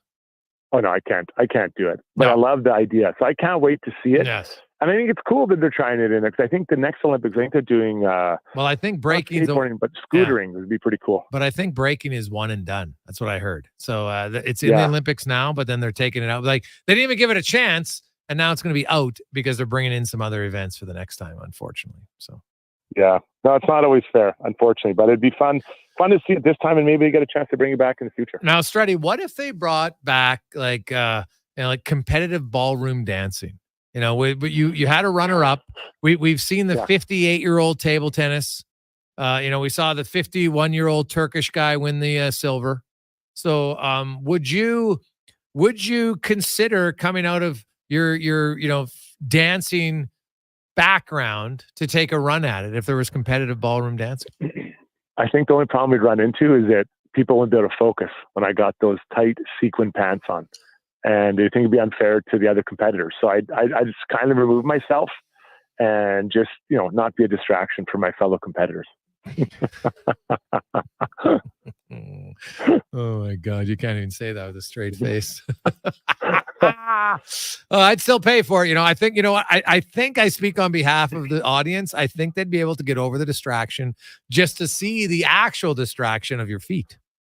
And the plunging neckline. I mean, don't forget about that. Oh, you that would goes like a long that. way too. Oh, buddy. Plunging neckline. Plunging neckline with the sequence diamonds on it. Ooh. I look like John Travolta in Saturday Night Fever. Plunging. I remember when I wore mine, I was asking your wife to blink a few times. Holy cow. It was unbelievable.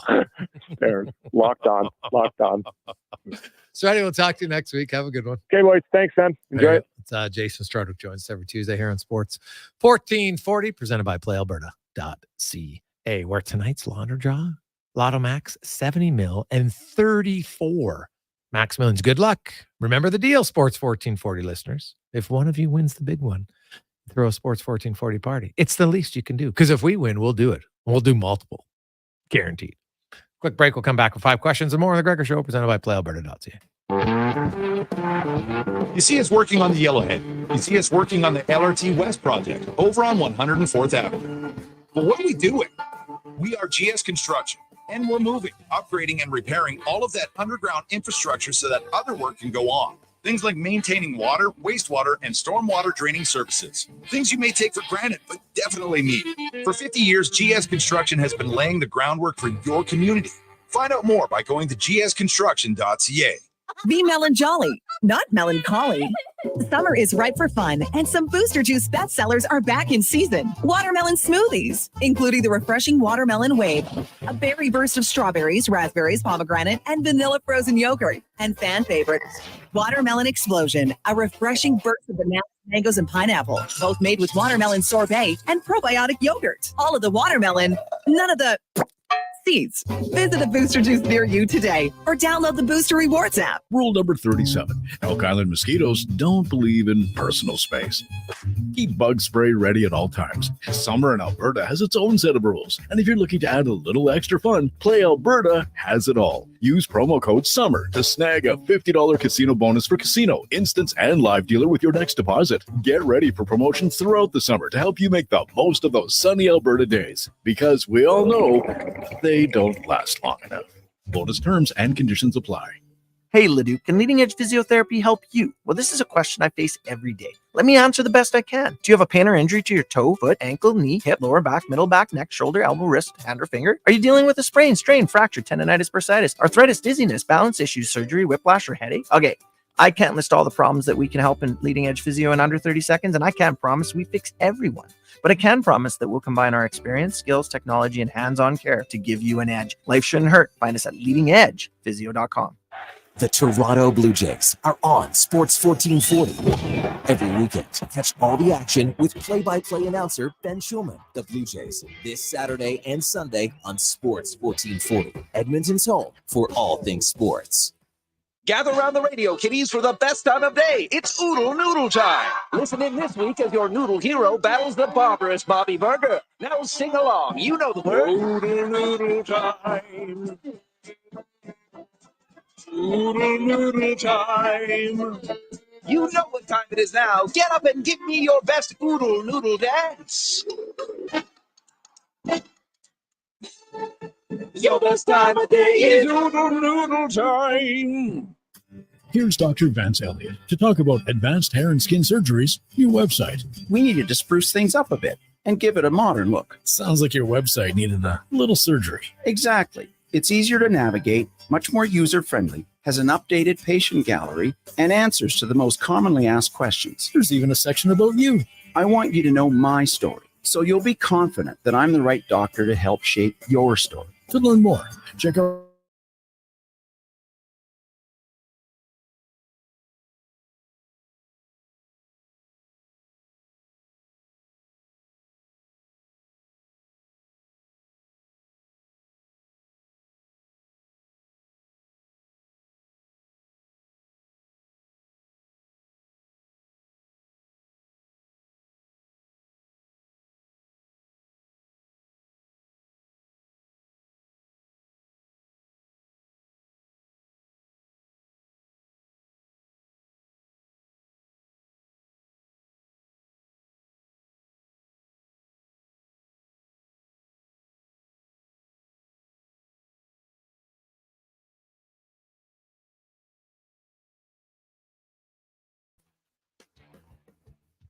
Disappeared with time, it never make much sense. Adolescent president. Wasting another night on planning my revenge. One is dead. One is dead.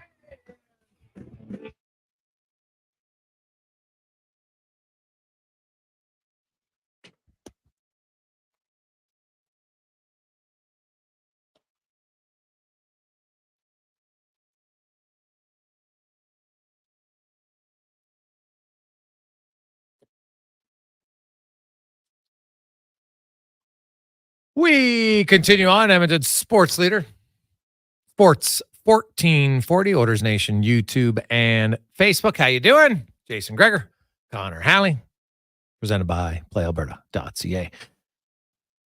It is the Brick's 53rd birthday. They're having fantastic deals in every department, 40% off of mattresses, $400 off select major appliances, $1,400 on day and night furniture, and more.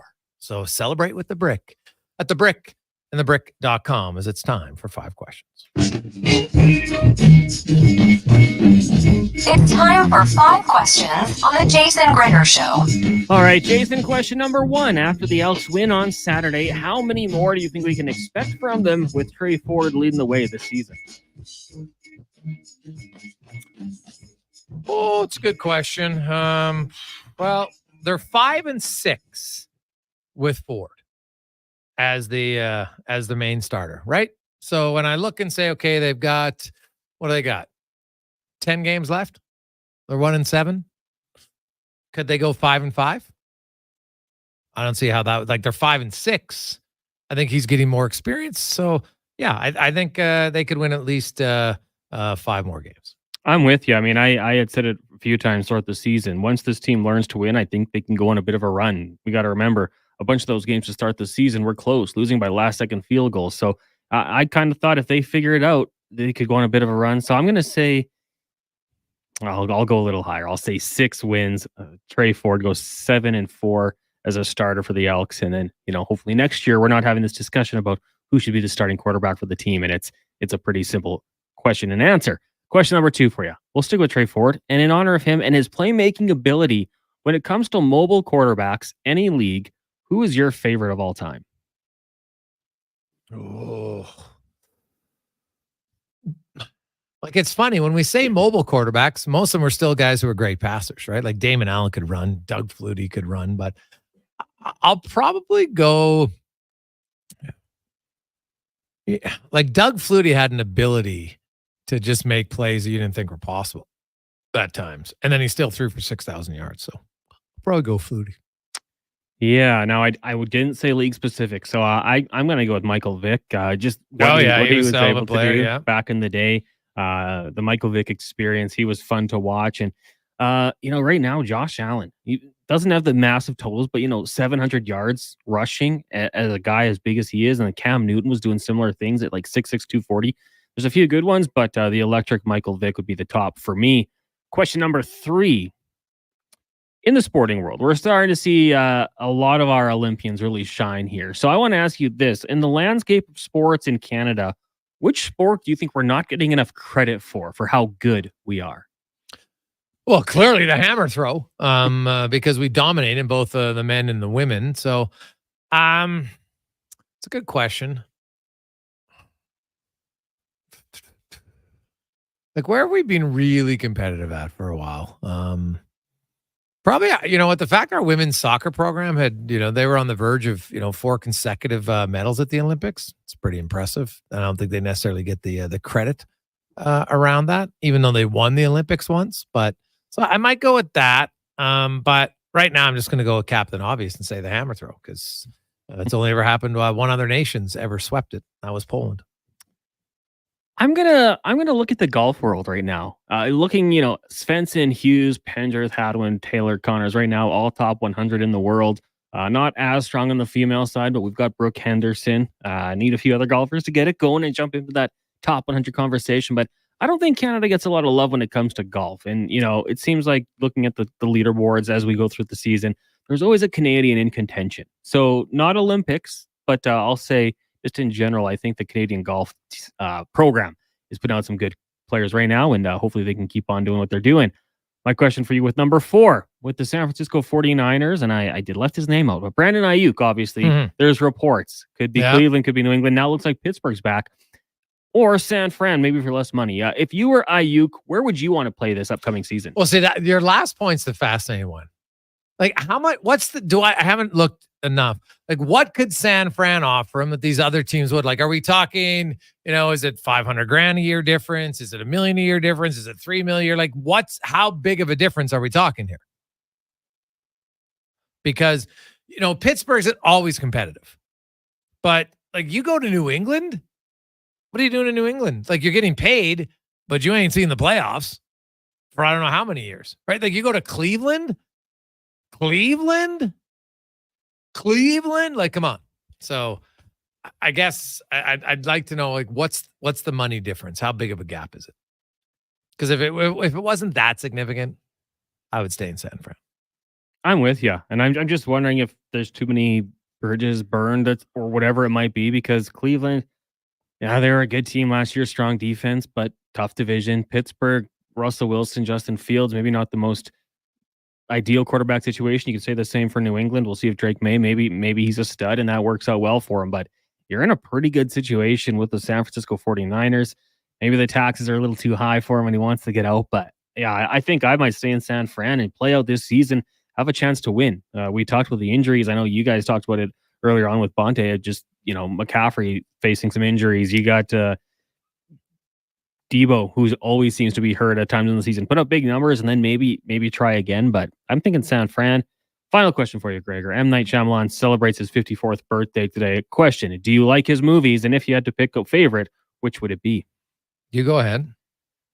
Okay, I will say I do from the ones that I've seen. I kind of like his plot twists. I know The Village was one that, I don't know, a lot of people didn't like, but I thought it was kind of a cool concept. I've got to say Signs would be my favorite if I had to pick one. I thought the cast was pretty good for its day. You had Mel Gibson and Joaquin Phoenix. Anytime there's aliens, it's going to get me a little bit intrigued. So Signs for me would be the top of the list.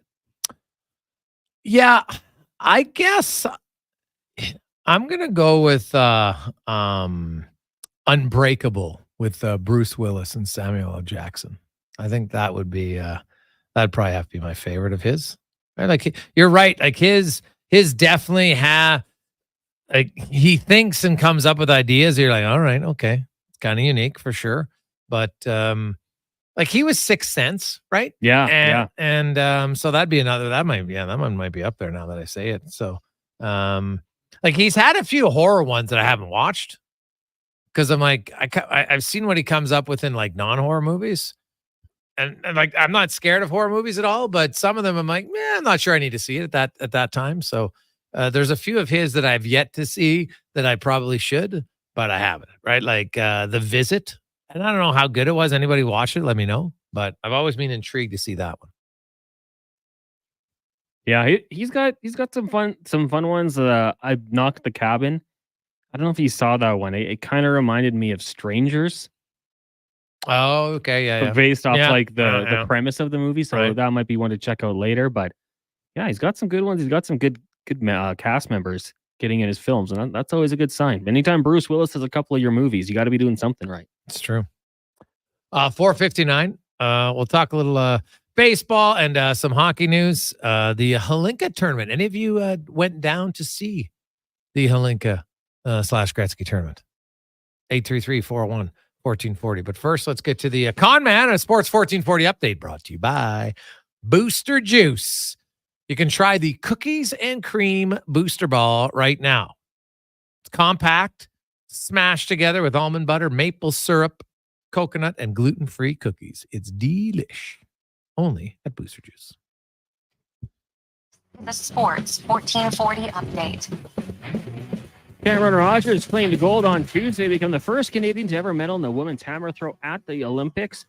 Rogers at a top throw of 76.97 meters. Sprint canoeist Sloan McKenzie and Katie Vincent started their quest for a medal in dominant fashion, paddling to Olympic best time as they secured a berth in the doubles 500-meter semifinals on Friday. In men's basketball, the Canadians fell to France 82-73 in the quarterfinal, eliminating them from medal contention. Elsewhere, the U.S. defeated Brazil. It was Germany over Greece, and Serbia gets past Australia in overtime. From the CFL, the Montreal Alouettes today announcing that quarterback Caleb Evans will miss the remainder of the season due to a knee injury suffered against the Tiger Cats on Friday. The team also announced the signing of quarterback Dominique Davis. The Toronto Blue Jays in action tonight, taking on the Baltimore Orioles. First pitch set for 5:07. Vlad Guerrero Jr. enjoying a 17-game hitting streak coming into this one, 5 away from his career high. Games going on right now. Giants lead the Nationals 4-0 in the top of the first. You got the Padres and Pirates scoreless in the second. Also, the Reds lead the Marlins 1-0. Diamondbacks Guardians in a rain delay right now. One other game had been delayed. Yankees in the Bronx are getting a little bit of rain, so the Yankees will not be playing tonight as they were set to take on the Angels. Edmonton Riverhawks get 2 more games on their schedule tonight, both in Nanaimo. First pitch set for just after 8 o'clock. And some news from the NFL as it looks like Brandon Ayuk is on his way out of the Bay Area as he'll likely be traded. Steelers, Patriots, and Browns appear to be the front runners to land the 26-year-old wideout. Coming up in hour 4 of the Jason Gregor Show, we'll be joined by Mark Spector of Rogers Sportsnet and Derek Van Dies from NHL.com. I'm Connor Halley. This has been a Sports 1440 update. Sports 1440 in West Edmonton Mall and Wetaskiwin. CKJR is a Stingray radio station. Download the free radio player app and listen wherever you go. Hey, sports fans, we've got a clear choice for you. At Crystal Glass, we provide customers with the perfect glass for any job. From home to auto and even commercial, installation or repairs, we're your team. Call 310 Glass or visit crystalglass.ca. Crystal Glass. Now, all sizes of premium roast coffee at McDonald's have a new low price starting at $1 plus tax for a small. It's great if you love great tasting coffee. $1 small premium roast coffee every single day. Must be McCafe. Plus tax at participating restaurants in Canada. Excludes delivery. The Brick is celebrating its 53rd birthday with fantastic deals in every department. Take up to 25% off dining and bedroom furniture and up to 40% off mattresses. And buy more, save more. Up to $400 off select major appliances. And don't forget about back-to-class favorites like desks starting at $74.95. Small appliances starting at $99 and mattresses at just $169. Some exclusions apply. See in-store for details. The Brick, saving you more. Silent Ice Sports and Entertainment is an innovative market leader across Western Canada with sports and entertainment properties including the Spruce Grove Saints, the Junior Prospects Hockey League, Silent Rides Charter Company, the Hockey Super League, and the newly launched Female Super League. Silent Ice also owns the Western Hockey League Seattle Thunderbirds and operates the Morinville AAA Arena. The Silent Ice Center, a new state-of-the-art entertainment facility, is open in Nisku, which features 2 sheets of ice, including a 1,600-seat arena and a restaurant with a viewing area. Hey, Elks fans. Jackpot! Touchdown! Get on the Elks party bus for every home game at On the Rocks for only $35. Included is a game ticket, round-trip transportation, and a prepaid Coors Light. Reserve your spot now at ontherocks.com. And OTR is your go-to for every Euro Cup game. With $5.25 Heineken. Their first major trophy. It's the ultimate Football experience. Canadian or European. Only at On the Rocks. Jasper Ave and 118th. There's still time to book your tournament at the Ranch Golf and Country Club. As one of Alberta's top tourney courses, the Ranch makes hosting fun and easy for any group or business. No matter how unique or unusual, they'll accommodate your vision for an event no one will soon forget. Start planning your tournament today at their beautifully landscaped course on the outskirts of West Edmonton. On-site event coordinators are here to help, but hurry, availability is limited and booking fast. Visit theranchgolf.com. Now, all sizes of premium roast coffee at McDonald's have a new low price starting at $1 plus tax for a small. It's great if you love great tasting coffee. $1 small premium roast coffee every single day. Must be McCafe. Plus tax at participating restaurants in Canada. Excludes delivery.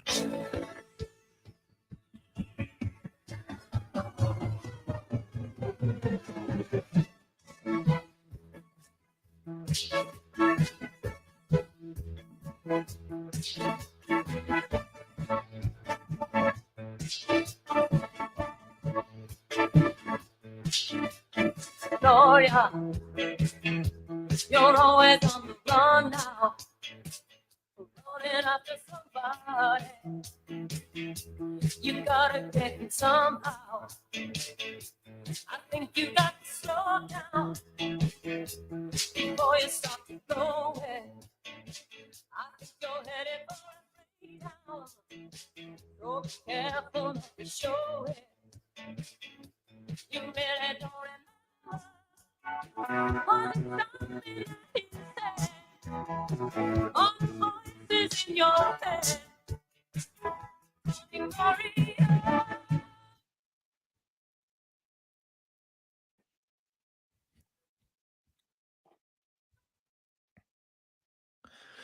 Little St. Louis Blues ode right there. Their championship song.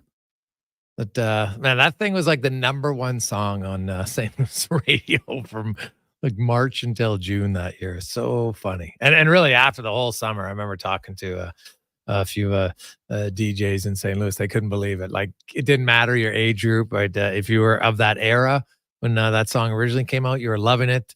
You might have heard it when you were teenage years, and all of a sudden you got your grandkids listening to it. Like, this is unbelievable. It's a very catchy tune. Very catchy tune. And speaking of catchy, Mr. Guerrero has caught fire right now for the Toronto Blue Jays on a 17-game hitting streak. He's hitting 500 in that stretch. 500. 32 is 64. Not bad. Got 9 home runs, 9 doubles. He's got more. He's got, so that's, what is it, 18, and then he's got 14 singles. Not bad. Like, that guy has been absolutely rolling for the Jays. Obviously, I get that the season isn't going anywhere for them, but doesn't mean that you don't want a guy getting red hot. Boosts his confidence. Sure, you'd like him to start a little bit better next year. I understand all that, but doesn't take away what he's doing right now. Let's get to the, by the way, the Gregor Show is presented as always by PlayAlberta.ca. Let's get to the spec report brought to you by GS Construction. And hey, they're on a roll right now. It is busy time. They keep hiring because they keep getting new jobs because the quality of their work. So if you want to work for a fantastic company with great benefits, great pay, go to Indeed.com and look up GS Construction. As Mark Spector joins us. Spec, good afternoon. How are you doing? I'm doing pretty well. I'm just trying to figure out whether I'm playing the Devon golf course or it's playing me, Jay. I'm not quite sure right now. Well, something tells me, Spec, knowing your game, it's playing you. That's for sure. Hey, buddy, I'm an average golfer who's playing my 3rd round of the year. So what do you think? The question, how many lost balls? Because, if you can get around and you only lose 1 or 2, that's a win. Oh, that is a win. But no, Devon's a beautiful old course. Back nine's really tight, and I'm swinging like I could care less if I lose a ball. So, yeah, I've lost a handful, but who cares, man? Golf balls are cheap. I'm not playing Pro V1s, buddy. I'll tell you that. Yeah. Dude, totally agree, right? Like, everyone, I got to play the expensive balls. What, you hit well enough? Yeah, 1 out of every 10. So, I'm not sure the benefit is there. Spec, it was quite the weekend, man, for Canada, the Olympics, and Mr. Track Guy. Do you ever remember covering the hammer throw?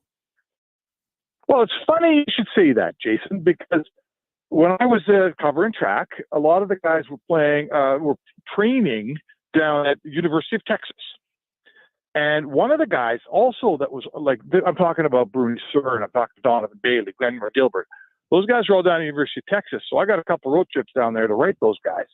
But another kid that was like 18 throwing a hammer there was a guy named Dylan Armstrong. Oh, yes.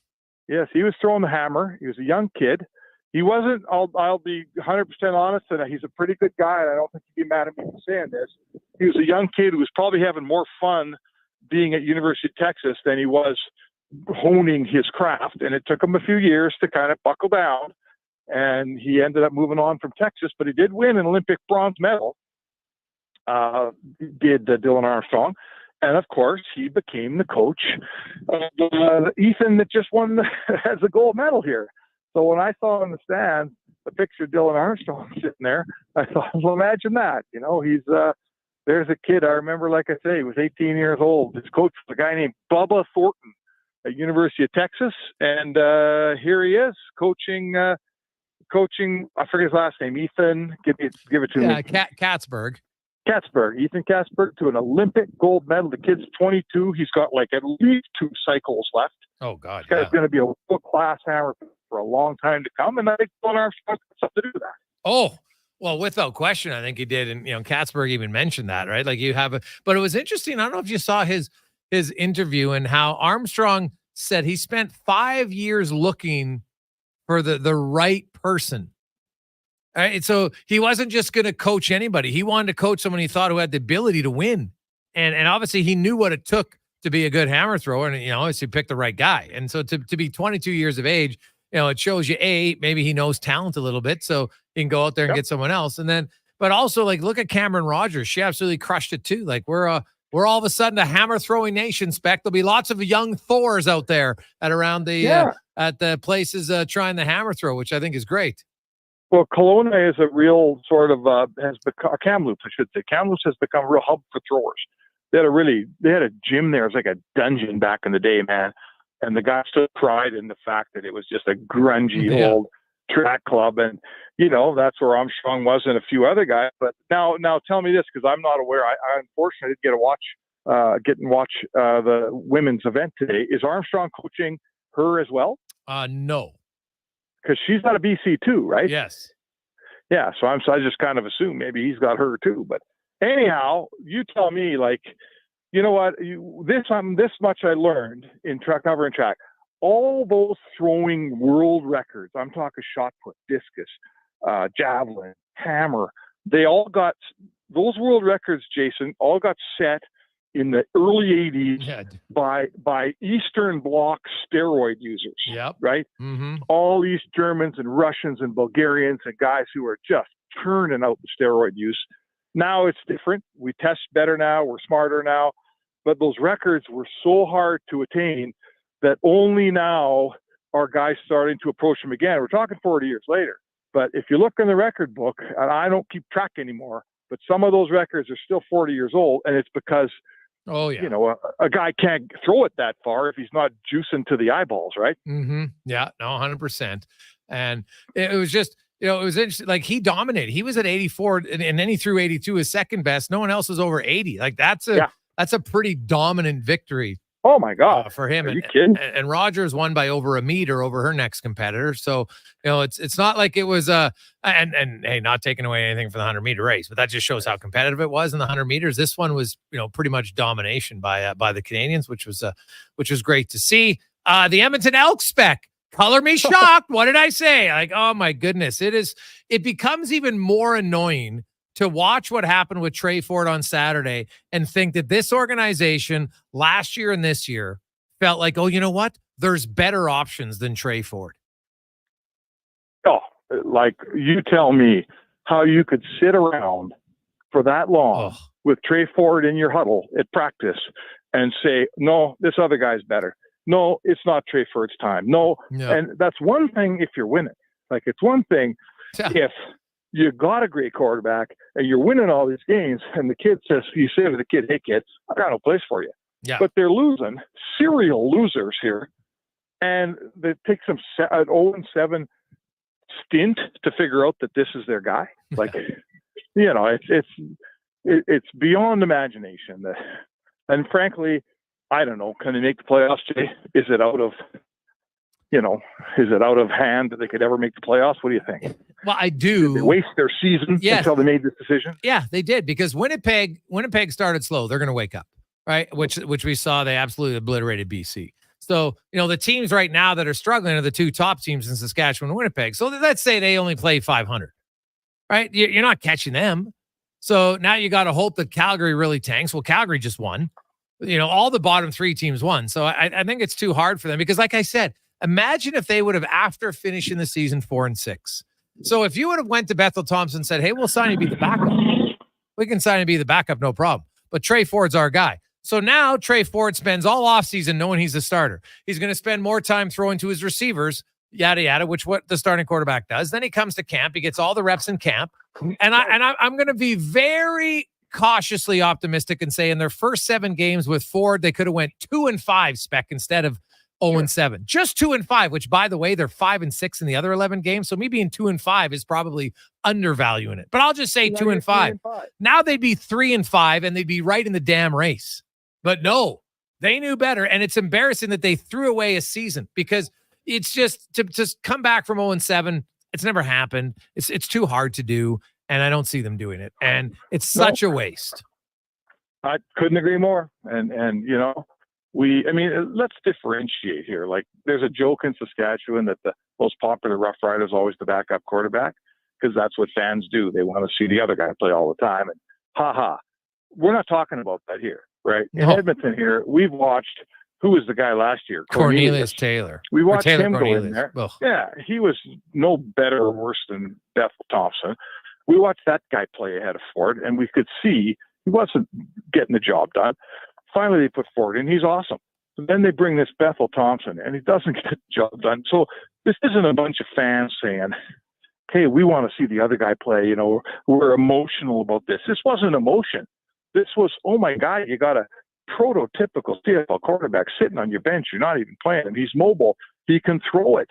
He scrambles. Every great CFL quarterback, save about two, have that abilities to scramble. So it's just ridiculous that we're here. It's 0-7. The season's cooked, and we finally get to watch this guy play. I'll be interested to see Jason on Sunday when the Lions come in. And we'll see an appreciably larger house at Commonwealth. Yeah, I think you'll get some. I think I really do believe that Trey Ford is that exciting. Now you throw in Javon Leake, and this, like, he was the fastest guy in the league on that run, and had 169 yards rushing, and the offense, like I said, hey, all the numbers tell you when Trey Ford's in, the defense has to compensate for his ability to scramble, so it opens up the weak side run, and we saw it. Basically, we saw a repeat yesterday of what we saw last year, and all these Einsteins were telling me, oh yeah, the teams have figured out how to game plan for it. Oh really? Have they? Yeah. Saskatchewan had the best rush defense, and the Elks ran over them to the tune of 275 yards. They'd only allowed 335 rushing yards in their first 7 games.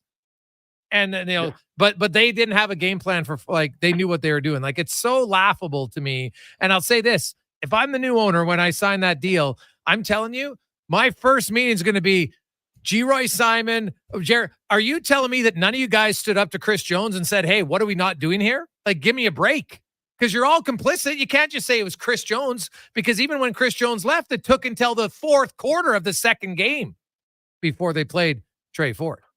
No, that's fair. I mean, it's fair. I guess I'll say to you that as long as the GM and head coach is one guy, he's going to make the call, and he takes all the blame for it. Yeah, you're right about the last few quarters there that the new guys came in and still didn't play them. I get that, and you're right about that. But the damage was done by then. I mean, hey, listen, I don't know what to tell you. Like, here we are in Edmonton, and, us old guys have watched a lot of good quarterbacks come through town, like Tracy Ham and Damon Allen and Matt Dunnigan, and, all of them could move. Even Warren Moon, who wasn't what you'd call a scrambler, was the best rollout quarterback in the history of the game. The CFL quarterback needs to be a mobile, scrambly quarterback. All the best Fluties and Dickinsons and, the list is 100 miles long of smaller Canadian quarterbacks who could move around the pocket and get out of the pocket and run. You only get 2 downs to get your first down. Your guy's got to be able to move. So whoever it is that thought bringing in a immobile David Archer clone, I'm going to question that guy's knowledge of what it takes to win in the CFL, because I'm not a coach. I'm just a guy who's watched it for 50 years. And I'm telling you, name me 3 drop back quarterbacks that are immobile in the last 25 years who've succeeded.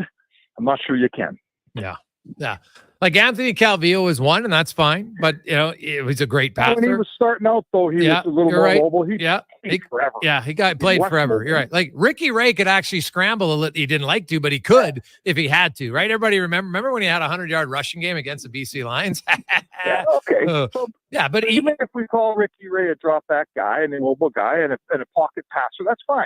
He's a Hall of Fame player. Yes. That's how good you have to be. Mm-hmm. But the league is littered with Kerwin Bells and David Archers and Bethel Thompsons, who came up here and thought they were going to be like an NFL quarterback, stay in the pocket.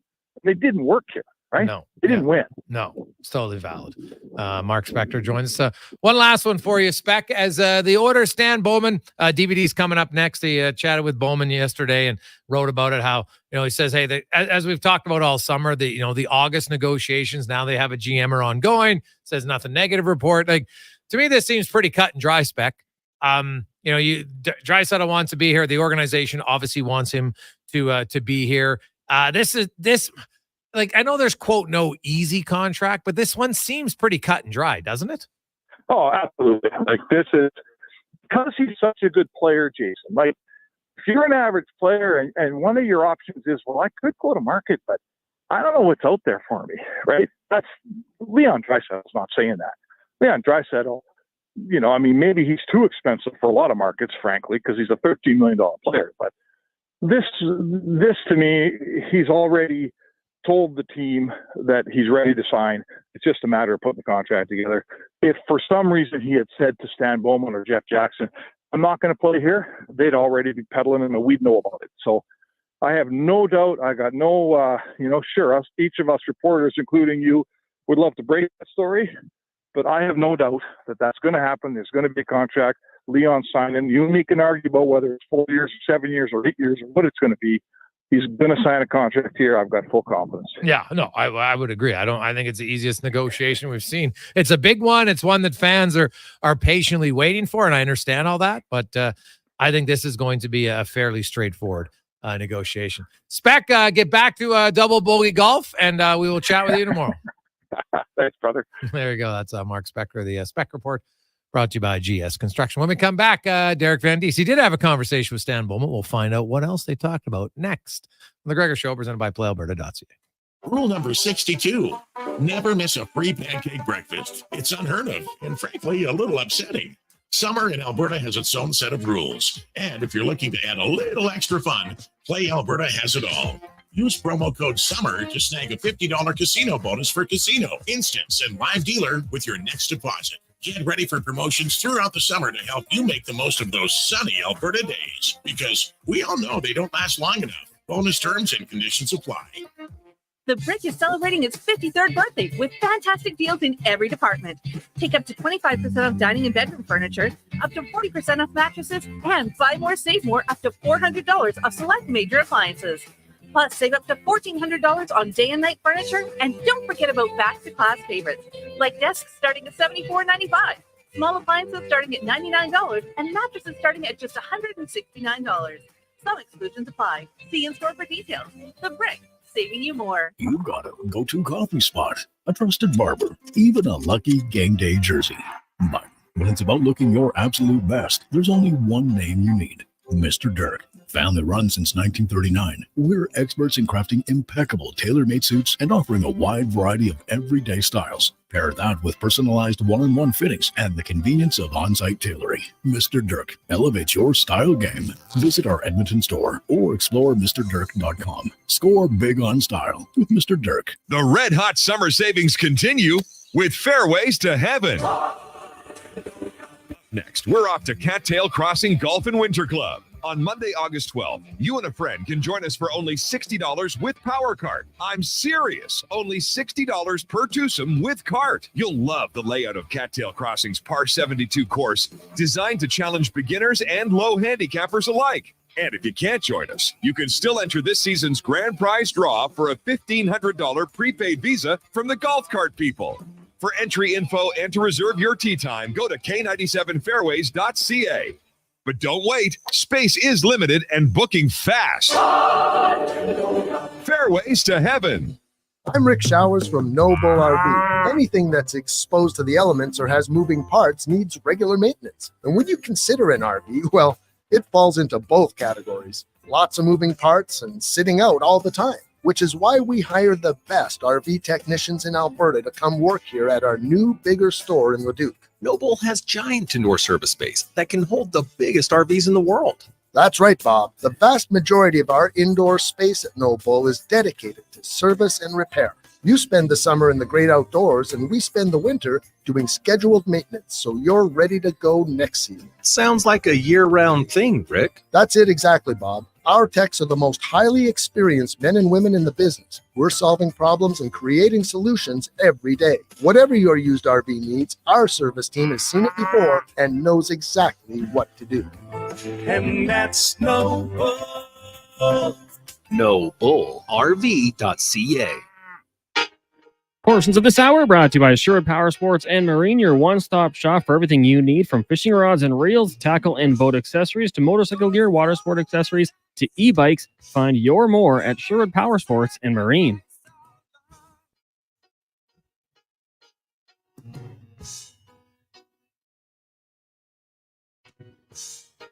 You never take advice. Someday you'll pay the price, I know.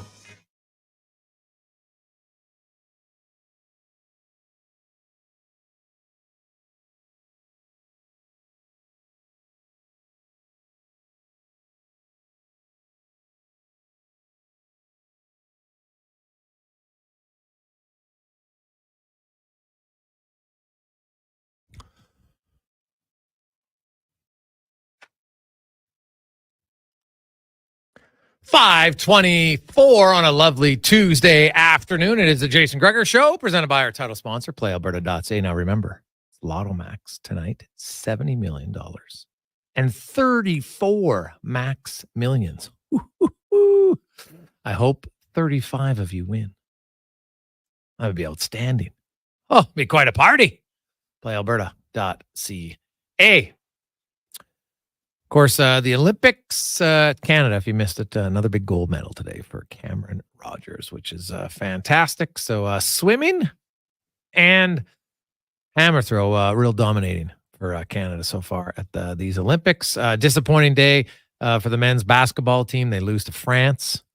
Just in the first half, France made some adjustments, brought in some guys who didn't start against Germany. Canada didn't seem to have an answer for him in down low, and then they couldn't shoot the three ball. And what are they, 3 for 13 in the first half, and we're down 16 points and just could never get back in the game. So disappointing loss for them. Disappointing if you went to the Stingers game on Sunday night in Edmonton. Sold out crowd. It was a great game. I was there. It was a lot of fun against Calgary, but the surge, Calgary's a bigger team overall, and I felt at times their size advantage, but you know what, but their free throws were brutal in that game, and that cost them.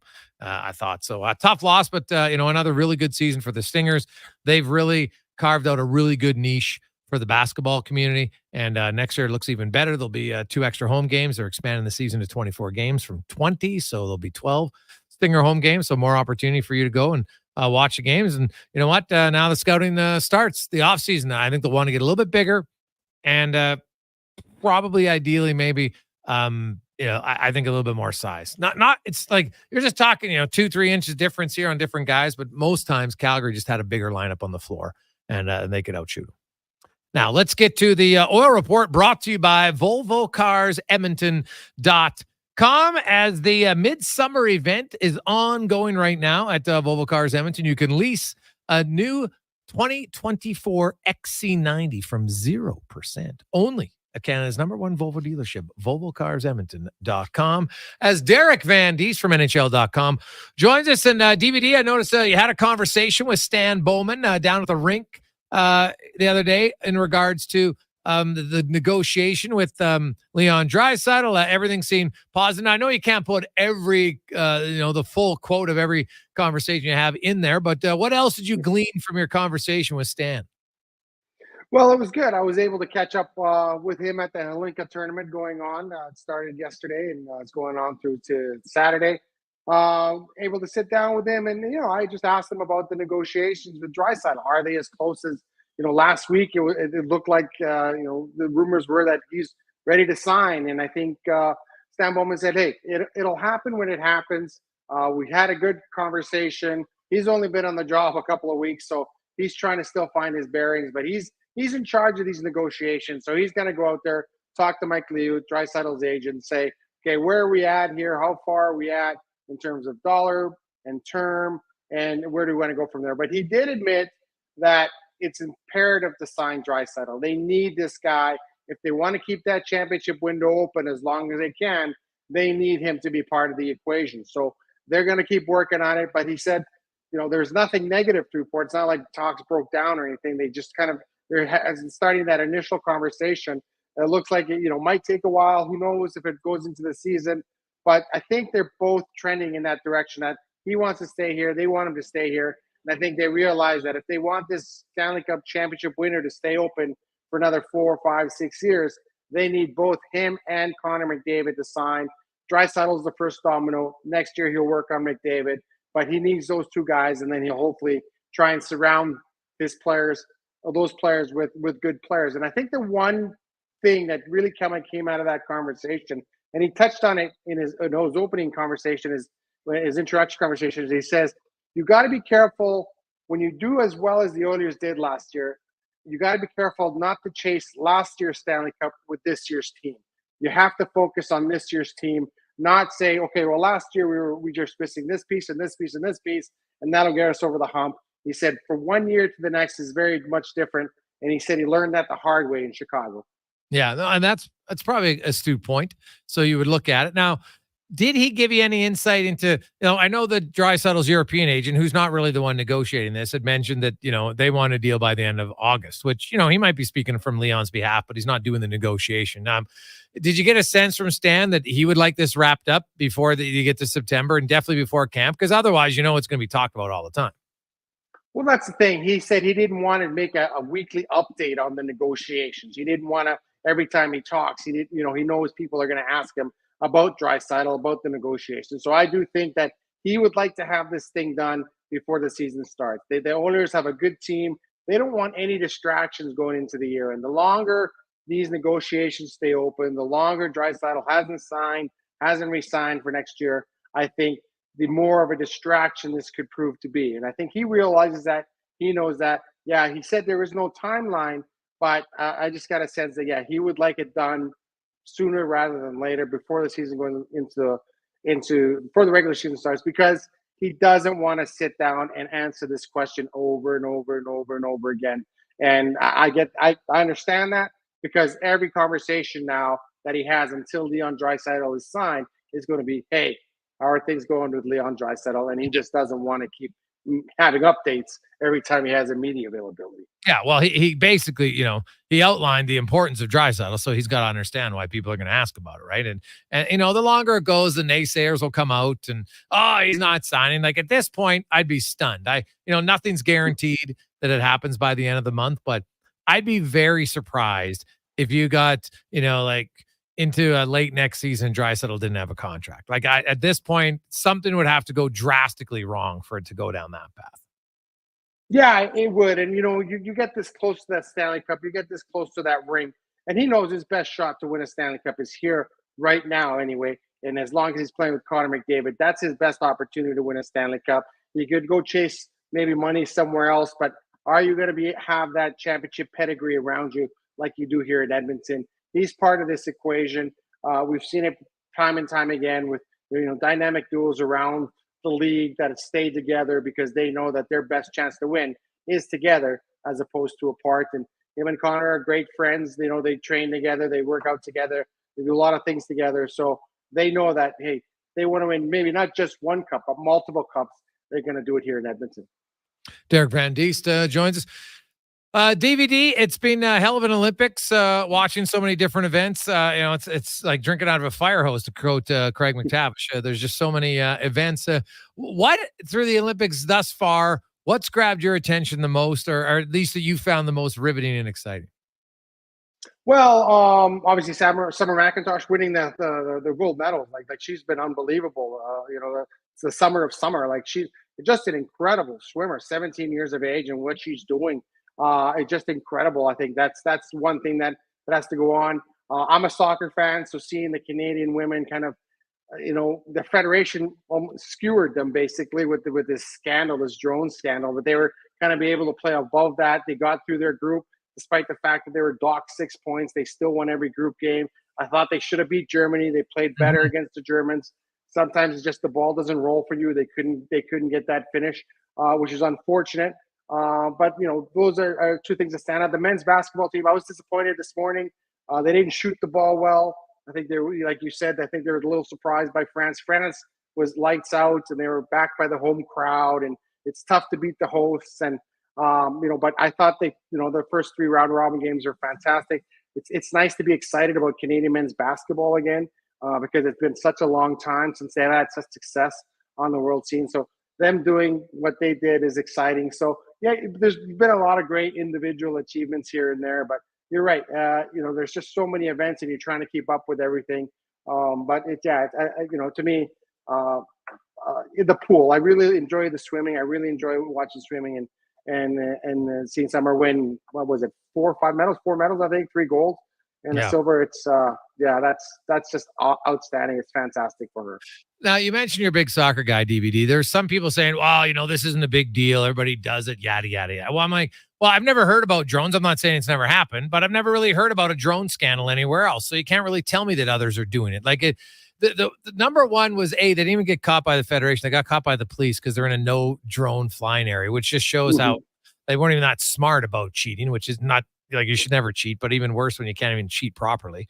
What do you make of this? Like Bev Priestman, she should be gone like tomorrow, shouldn't she? Yeah, she'll be fired. I'm almost certain she'll be fired. It just embarrassed the entire federation. They embarrassed the entire soccer association. This is something that looks like she inherited from John Herdman. This is something that John Herdman used to do with the women's program. They used to fly drones or spy. And I get it. There's always, I said this before, there's always that saying in sports, if you're not cheating, you're not trying.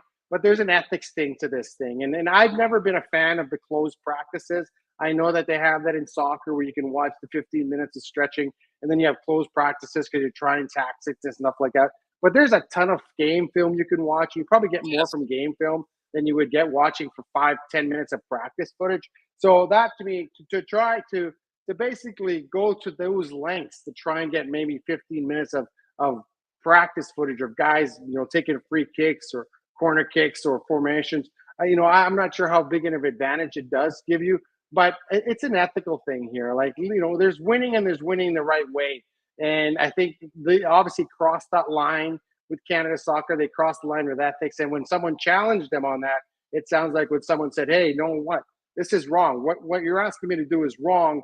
Yeah. Then obviously they were looking at replacing that person. So this is obviously something that Bev Priestman inherited from John Herdman, and she's going to take the fall for it. And I think there's a lot more people that'll take the fall. Once the investigation comes out, I think that there's going to be a lot of management types that lose their jobs over this. And they may have to wipe the slate clean with Canada Soccer, bring in a whole new different coaching personnel and management personnel because this goes deeper than just, you were spying on New Zealand of all teams. Like, really, do you need to spy on New Zealand? So I think it goes deeper than that. And as they start peeling the layers of the onion, it's going to go deeper and deeper and deeper. And I think heads are going to roll. I think the government at some point is going to get involved because they give Canada Soccer money. So it's just another scandal in a series of scandals for Canada Soccer. And it just goes to show you how really inept this organization is. And the team seemed to win despite the organization,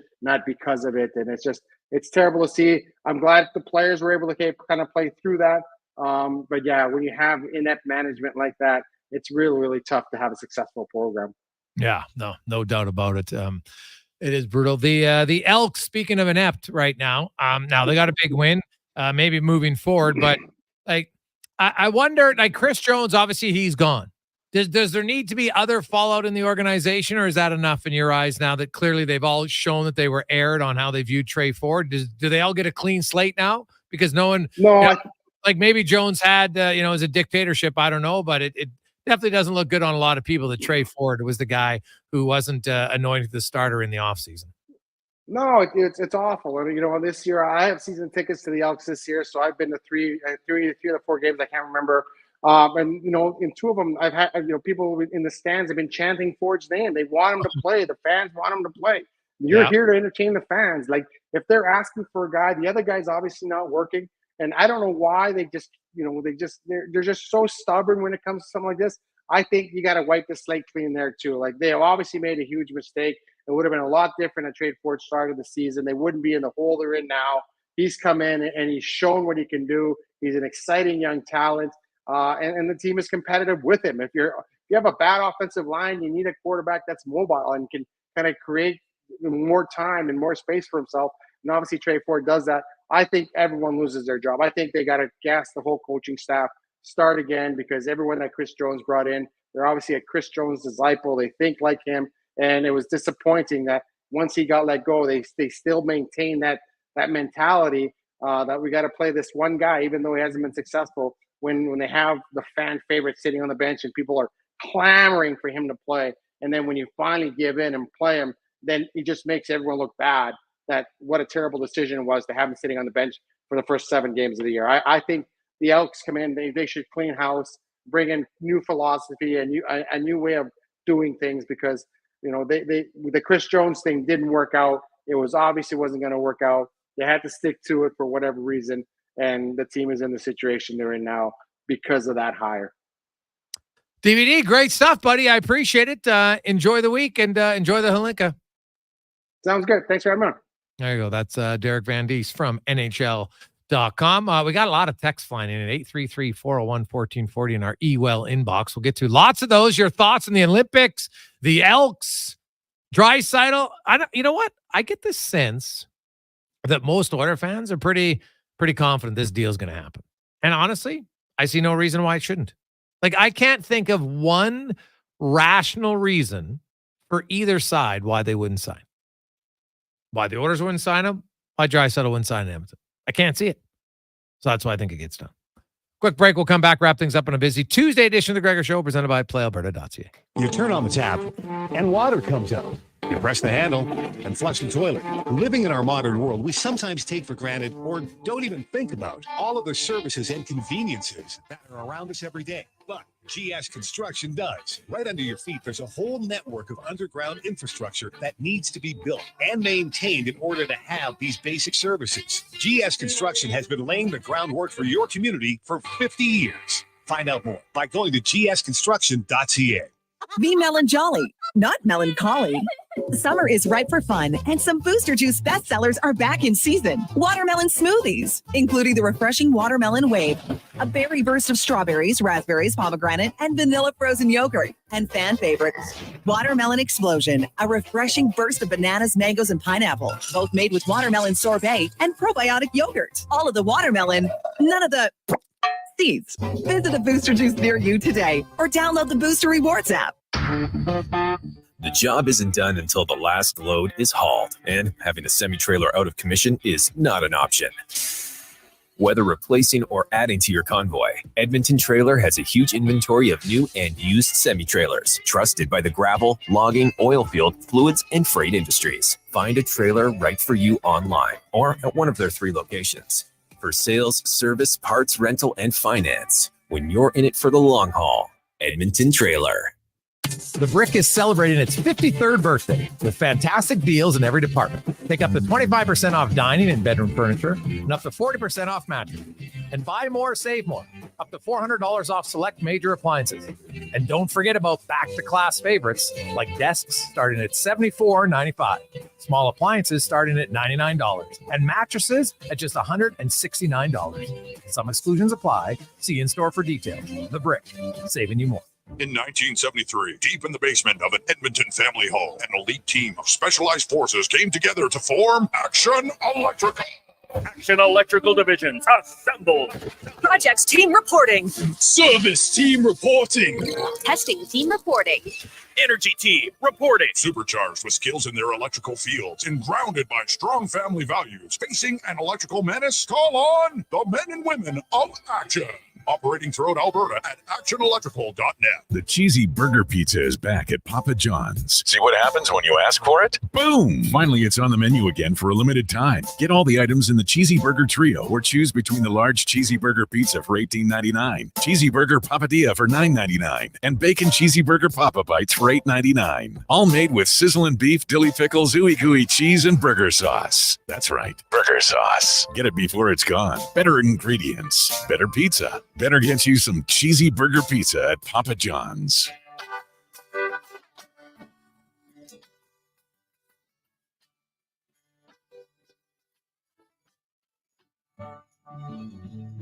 Well, it's all right.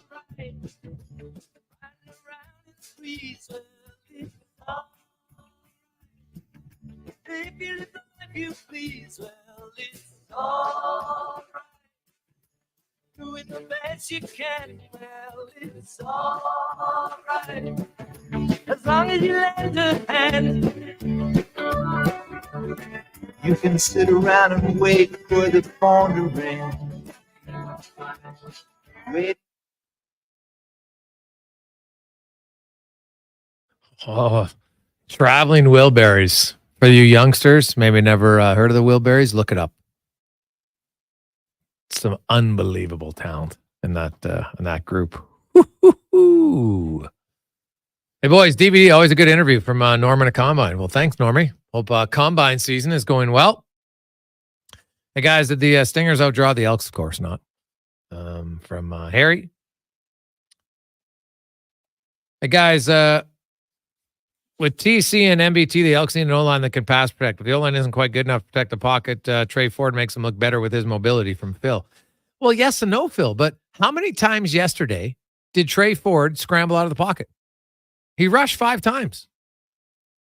But you know what they did? They ran the ball 22 times from the running backs. What Trey Ford does is Trey Ford helps the running game more than MBT. I think it's, the O-line's bad. Well, the O-line wasn't bad yesterday. They were really good. Not yesterday, on Saturday. They were really good. Really good. But so you have to coach and run your approach to your team. So here's what's so glaring. The Elks O-line isn't dominant. So when they had Trey Ford in last year, they were able to run the ball with Ford, but also with Brown. And there was a lot of times that they would run on that weak side because the D lineman was containing and they would bust it outside, or the D lineman would contain, they'd bust it up the A gap. And Brown rushed for 800 yards in 10 games. He was solid. Not to mention Ford averaging 60, so they were rushing 140 yards a game. Now, yesterday's 275. That's, I don't think that's going to be the average every game for them. Like, they had over 500 yards in offense in that game. It was remarkable. But it didn't become just because Ford was running all over the place. Look at a lot of his pass completions. He was a pocket quarterback. He wasn't even rolling out very often. They got decent protection, and he would make quick reads. Boom. Now, they did hit on the one huge one, right? For 93 yards. That was great. And it was a perfect pass, by the way, right in stride. But I don't necessarily agree that it's, Ford is helping the running game by his mobility or threat of mobility. And the D has to prepare for it. And so what happens if a D line now starts stopping the run, guess what? Well, then I would just start, rollout option for Trey Ford. Makes a big difference. Because when you run a rollout option with MBT, the D lineman doesn't care. Doesn't matter. So, yes, the mobility of Ford helps, but it more so helps with the overall play calling of your team. And to me, that's what's so disappointing, was that we all saw this last year. But Chris Jones and his man and no. We got to get him. We have to have a better throwing quarterback. What? Why? They were averaging 360 yards a game with Ford in offense between rushing and passing. Who cares that you had 140 of it rushing? It doesn't matter to me, but it seemed to matter to them. And oh, by the way, Ford was a rookie quarterback, and you were suggesting he couldn't get better passing? He's looked pretty good to me so far. And this was a guy who never got number 1 reps all year until 1 week. He's had first unit reps for 1 week. Imagine where he'd be if he had first reps since day 1 of training camp. That's what's so absolutely just deplorable about how that decision was. Absolutely deplorable. So, Gregor, just having him out there, like, he only rushed the ball 5 times, but when he drops back and he, puts it in towards the running back for that millisecond, that's enough to make the linebacker hesitate. And you saw what Javon Leake and even Justin Rankin, he's kind of going unnoticed here. Guy averaged 6 yards per carry. Yeah. And I looked into it just to see, and I'm not saying Trey Ford is Michael Vick or Lamar Jackson, but Lamar Jackson, the last 5 seasons, the Ravens running attack has been first, third, second, first in the league. Going back to Vick's time when he was really in his prime, first, fourth, and then 1 year he played 4 games and they dropped down to 14th. But it just kind of shows you when you have a dynamic quarterback that can take off, the front seven has to play it just a little bit differently. And it showed in that game, like not just with Leak, but Rankin as well. And Ford, when he decided to pull it down and run, 9.2 yards per carry. Totally different team with a mobile quarterback like Trey Ford there. And a guy who can throw the ball quite effectively, 18 of 22. Yeah. When I look at the Elks, there's reason to have hope for the future, which is all the fans want. And hey, I was there last year down the stretch when they were 4-6. Fans weren't expecting a Grey Cup. They're just like, hey, I'm entertained. The team's winning some games. It was a massive refresher from the 0-8 start. And now they're going to do the exact same thing again this year. Right? So Ford starts the first game, right? So they were 0-7. So he'll start 11 games. Let's say they go 5-6, or maybe they'll go 6-5 this year. Decent. Not dominant, but decent. And the fans will feel much better. And the thing that I'm still irritated about was after all the Ford thing is, the coach can't come out and say, Trey Ford's our starting quarterback. Just keep winning games. What? Why? You can anoint quarterbacks who are 0-15 as your starter, but you can't anoint the guy who's 5-6. And by the way, see the way BC played last week? They weren't very good. Adams left now. He might just be banged up. We'll find out when they get on the field this week. But what if all of a sudden the BC Lions, Edmonton, come to town? Now they're 2-0. And they just beat the top two teams in the West. Is that enough then to say, Trey Ford's our starter? I just don't understand. What are they worried about? I don't get it at all. Makes zero sense to me. Hey, guys, everybody seems to think the Draisaitl contract doesn't happen. So what happens if he doesn't have a deal by the trade deadline? Do the Oilers have to trade him?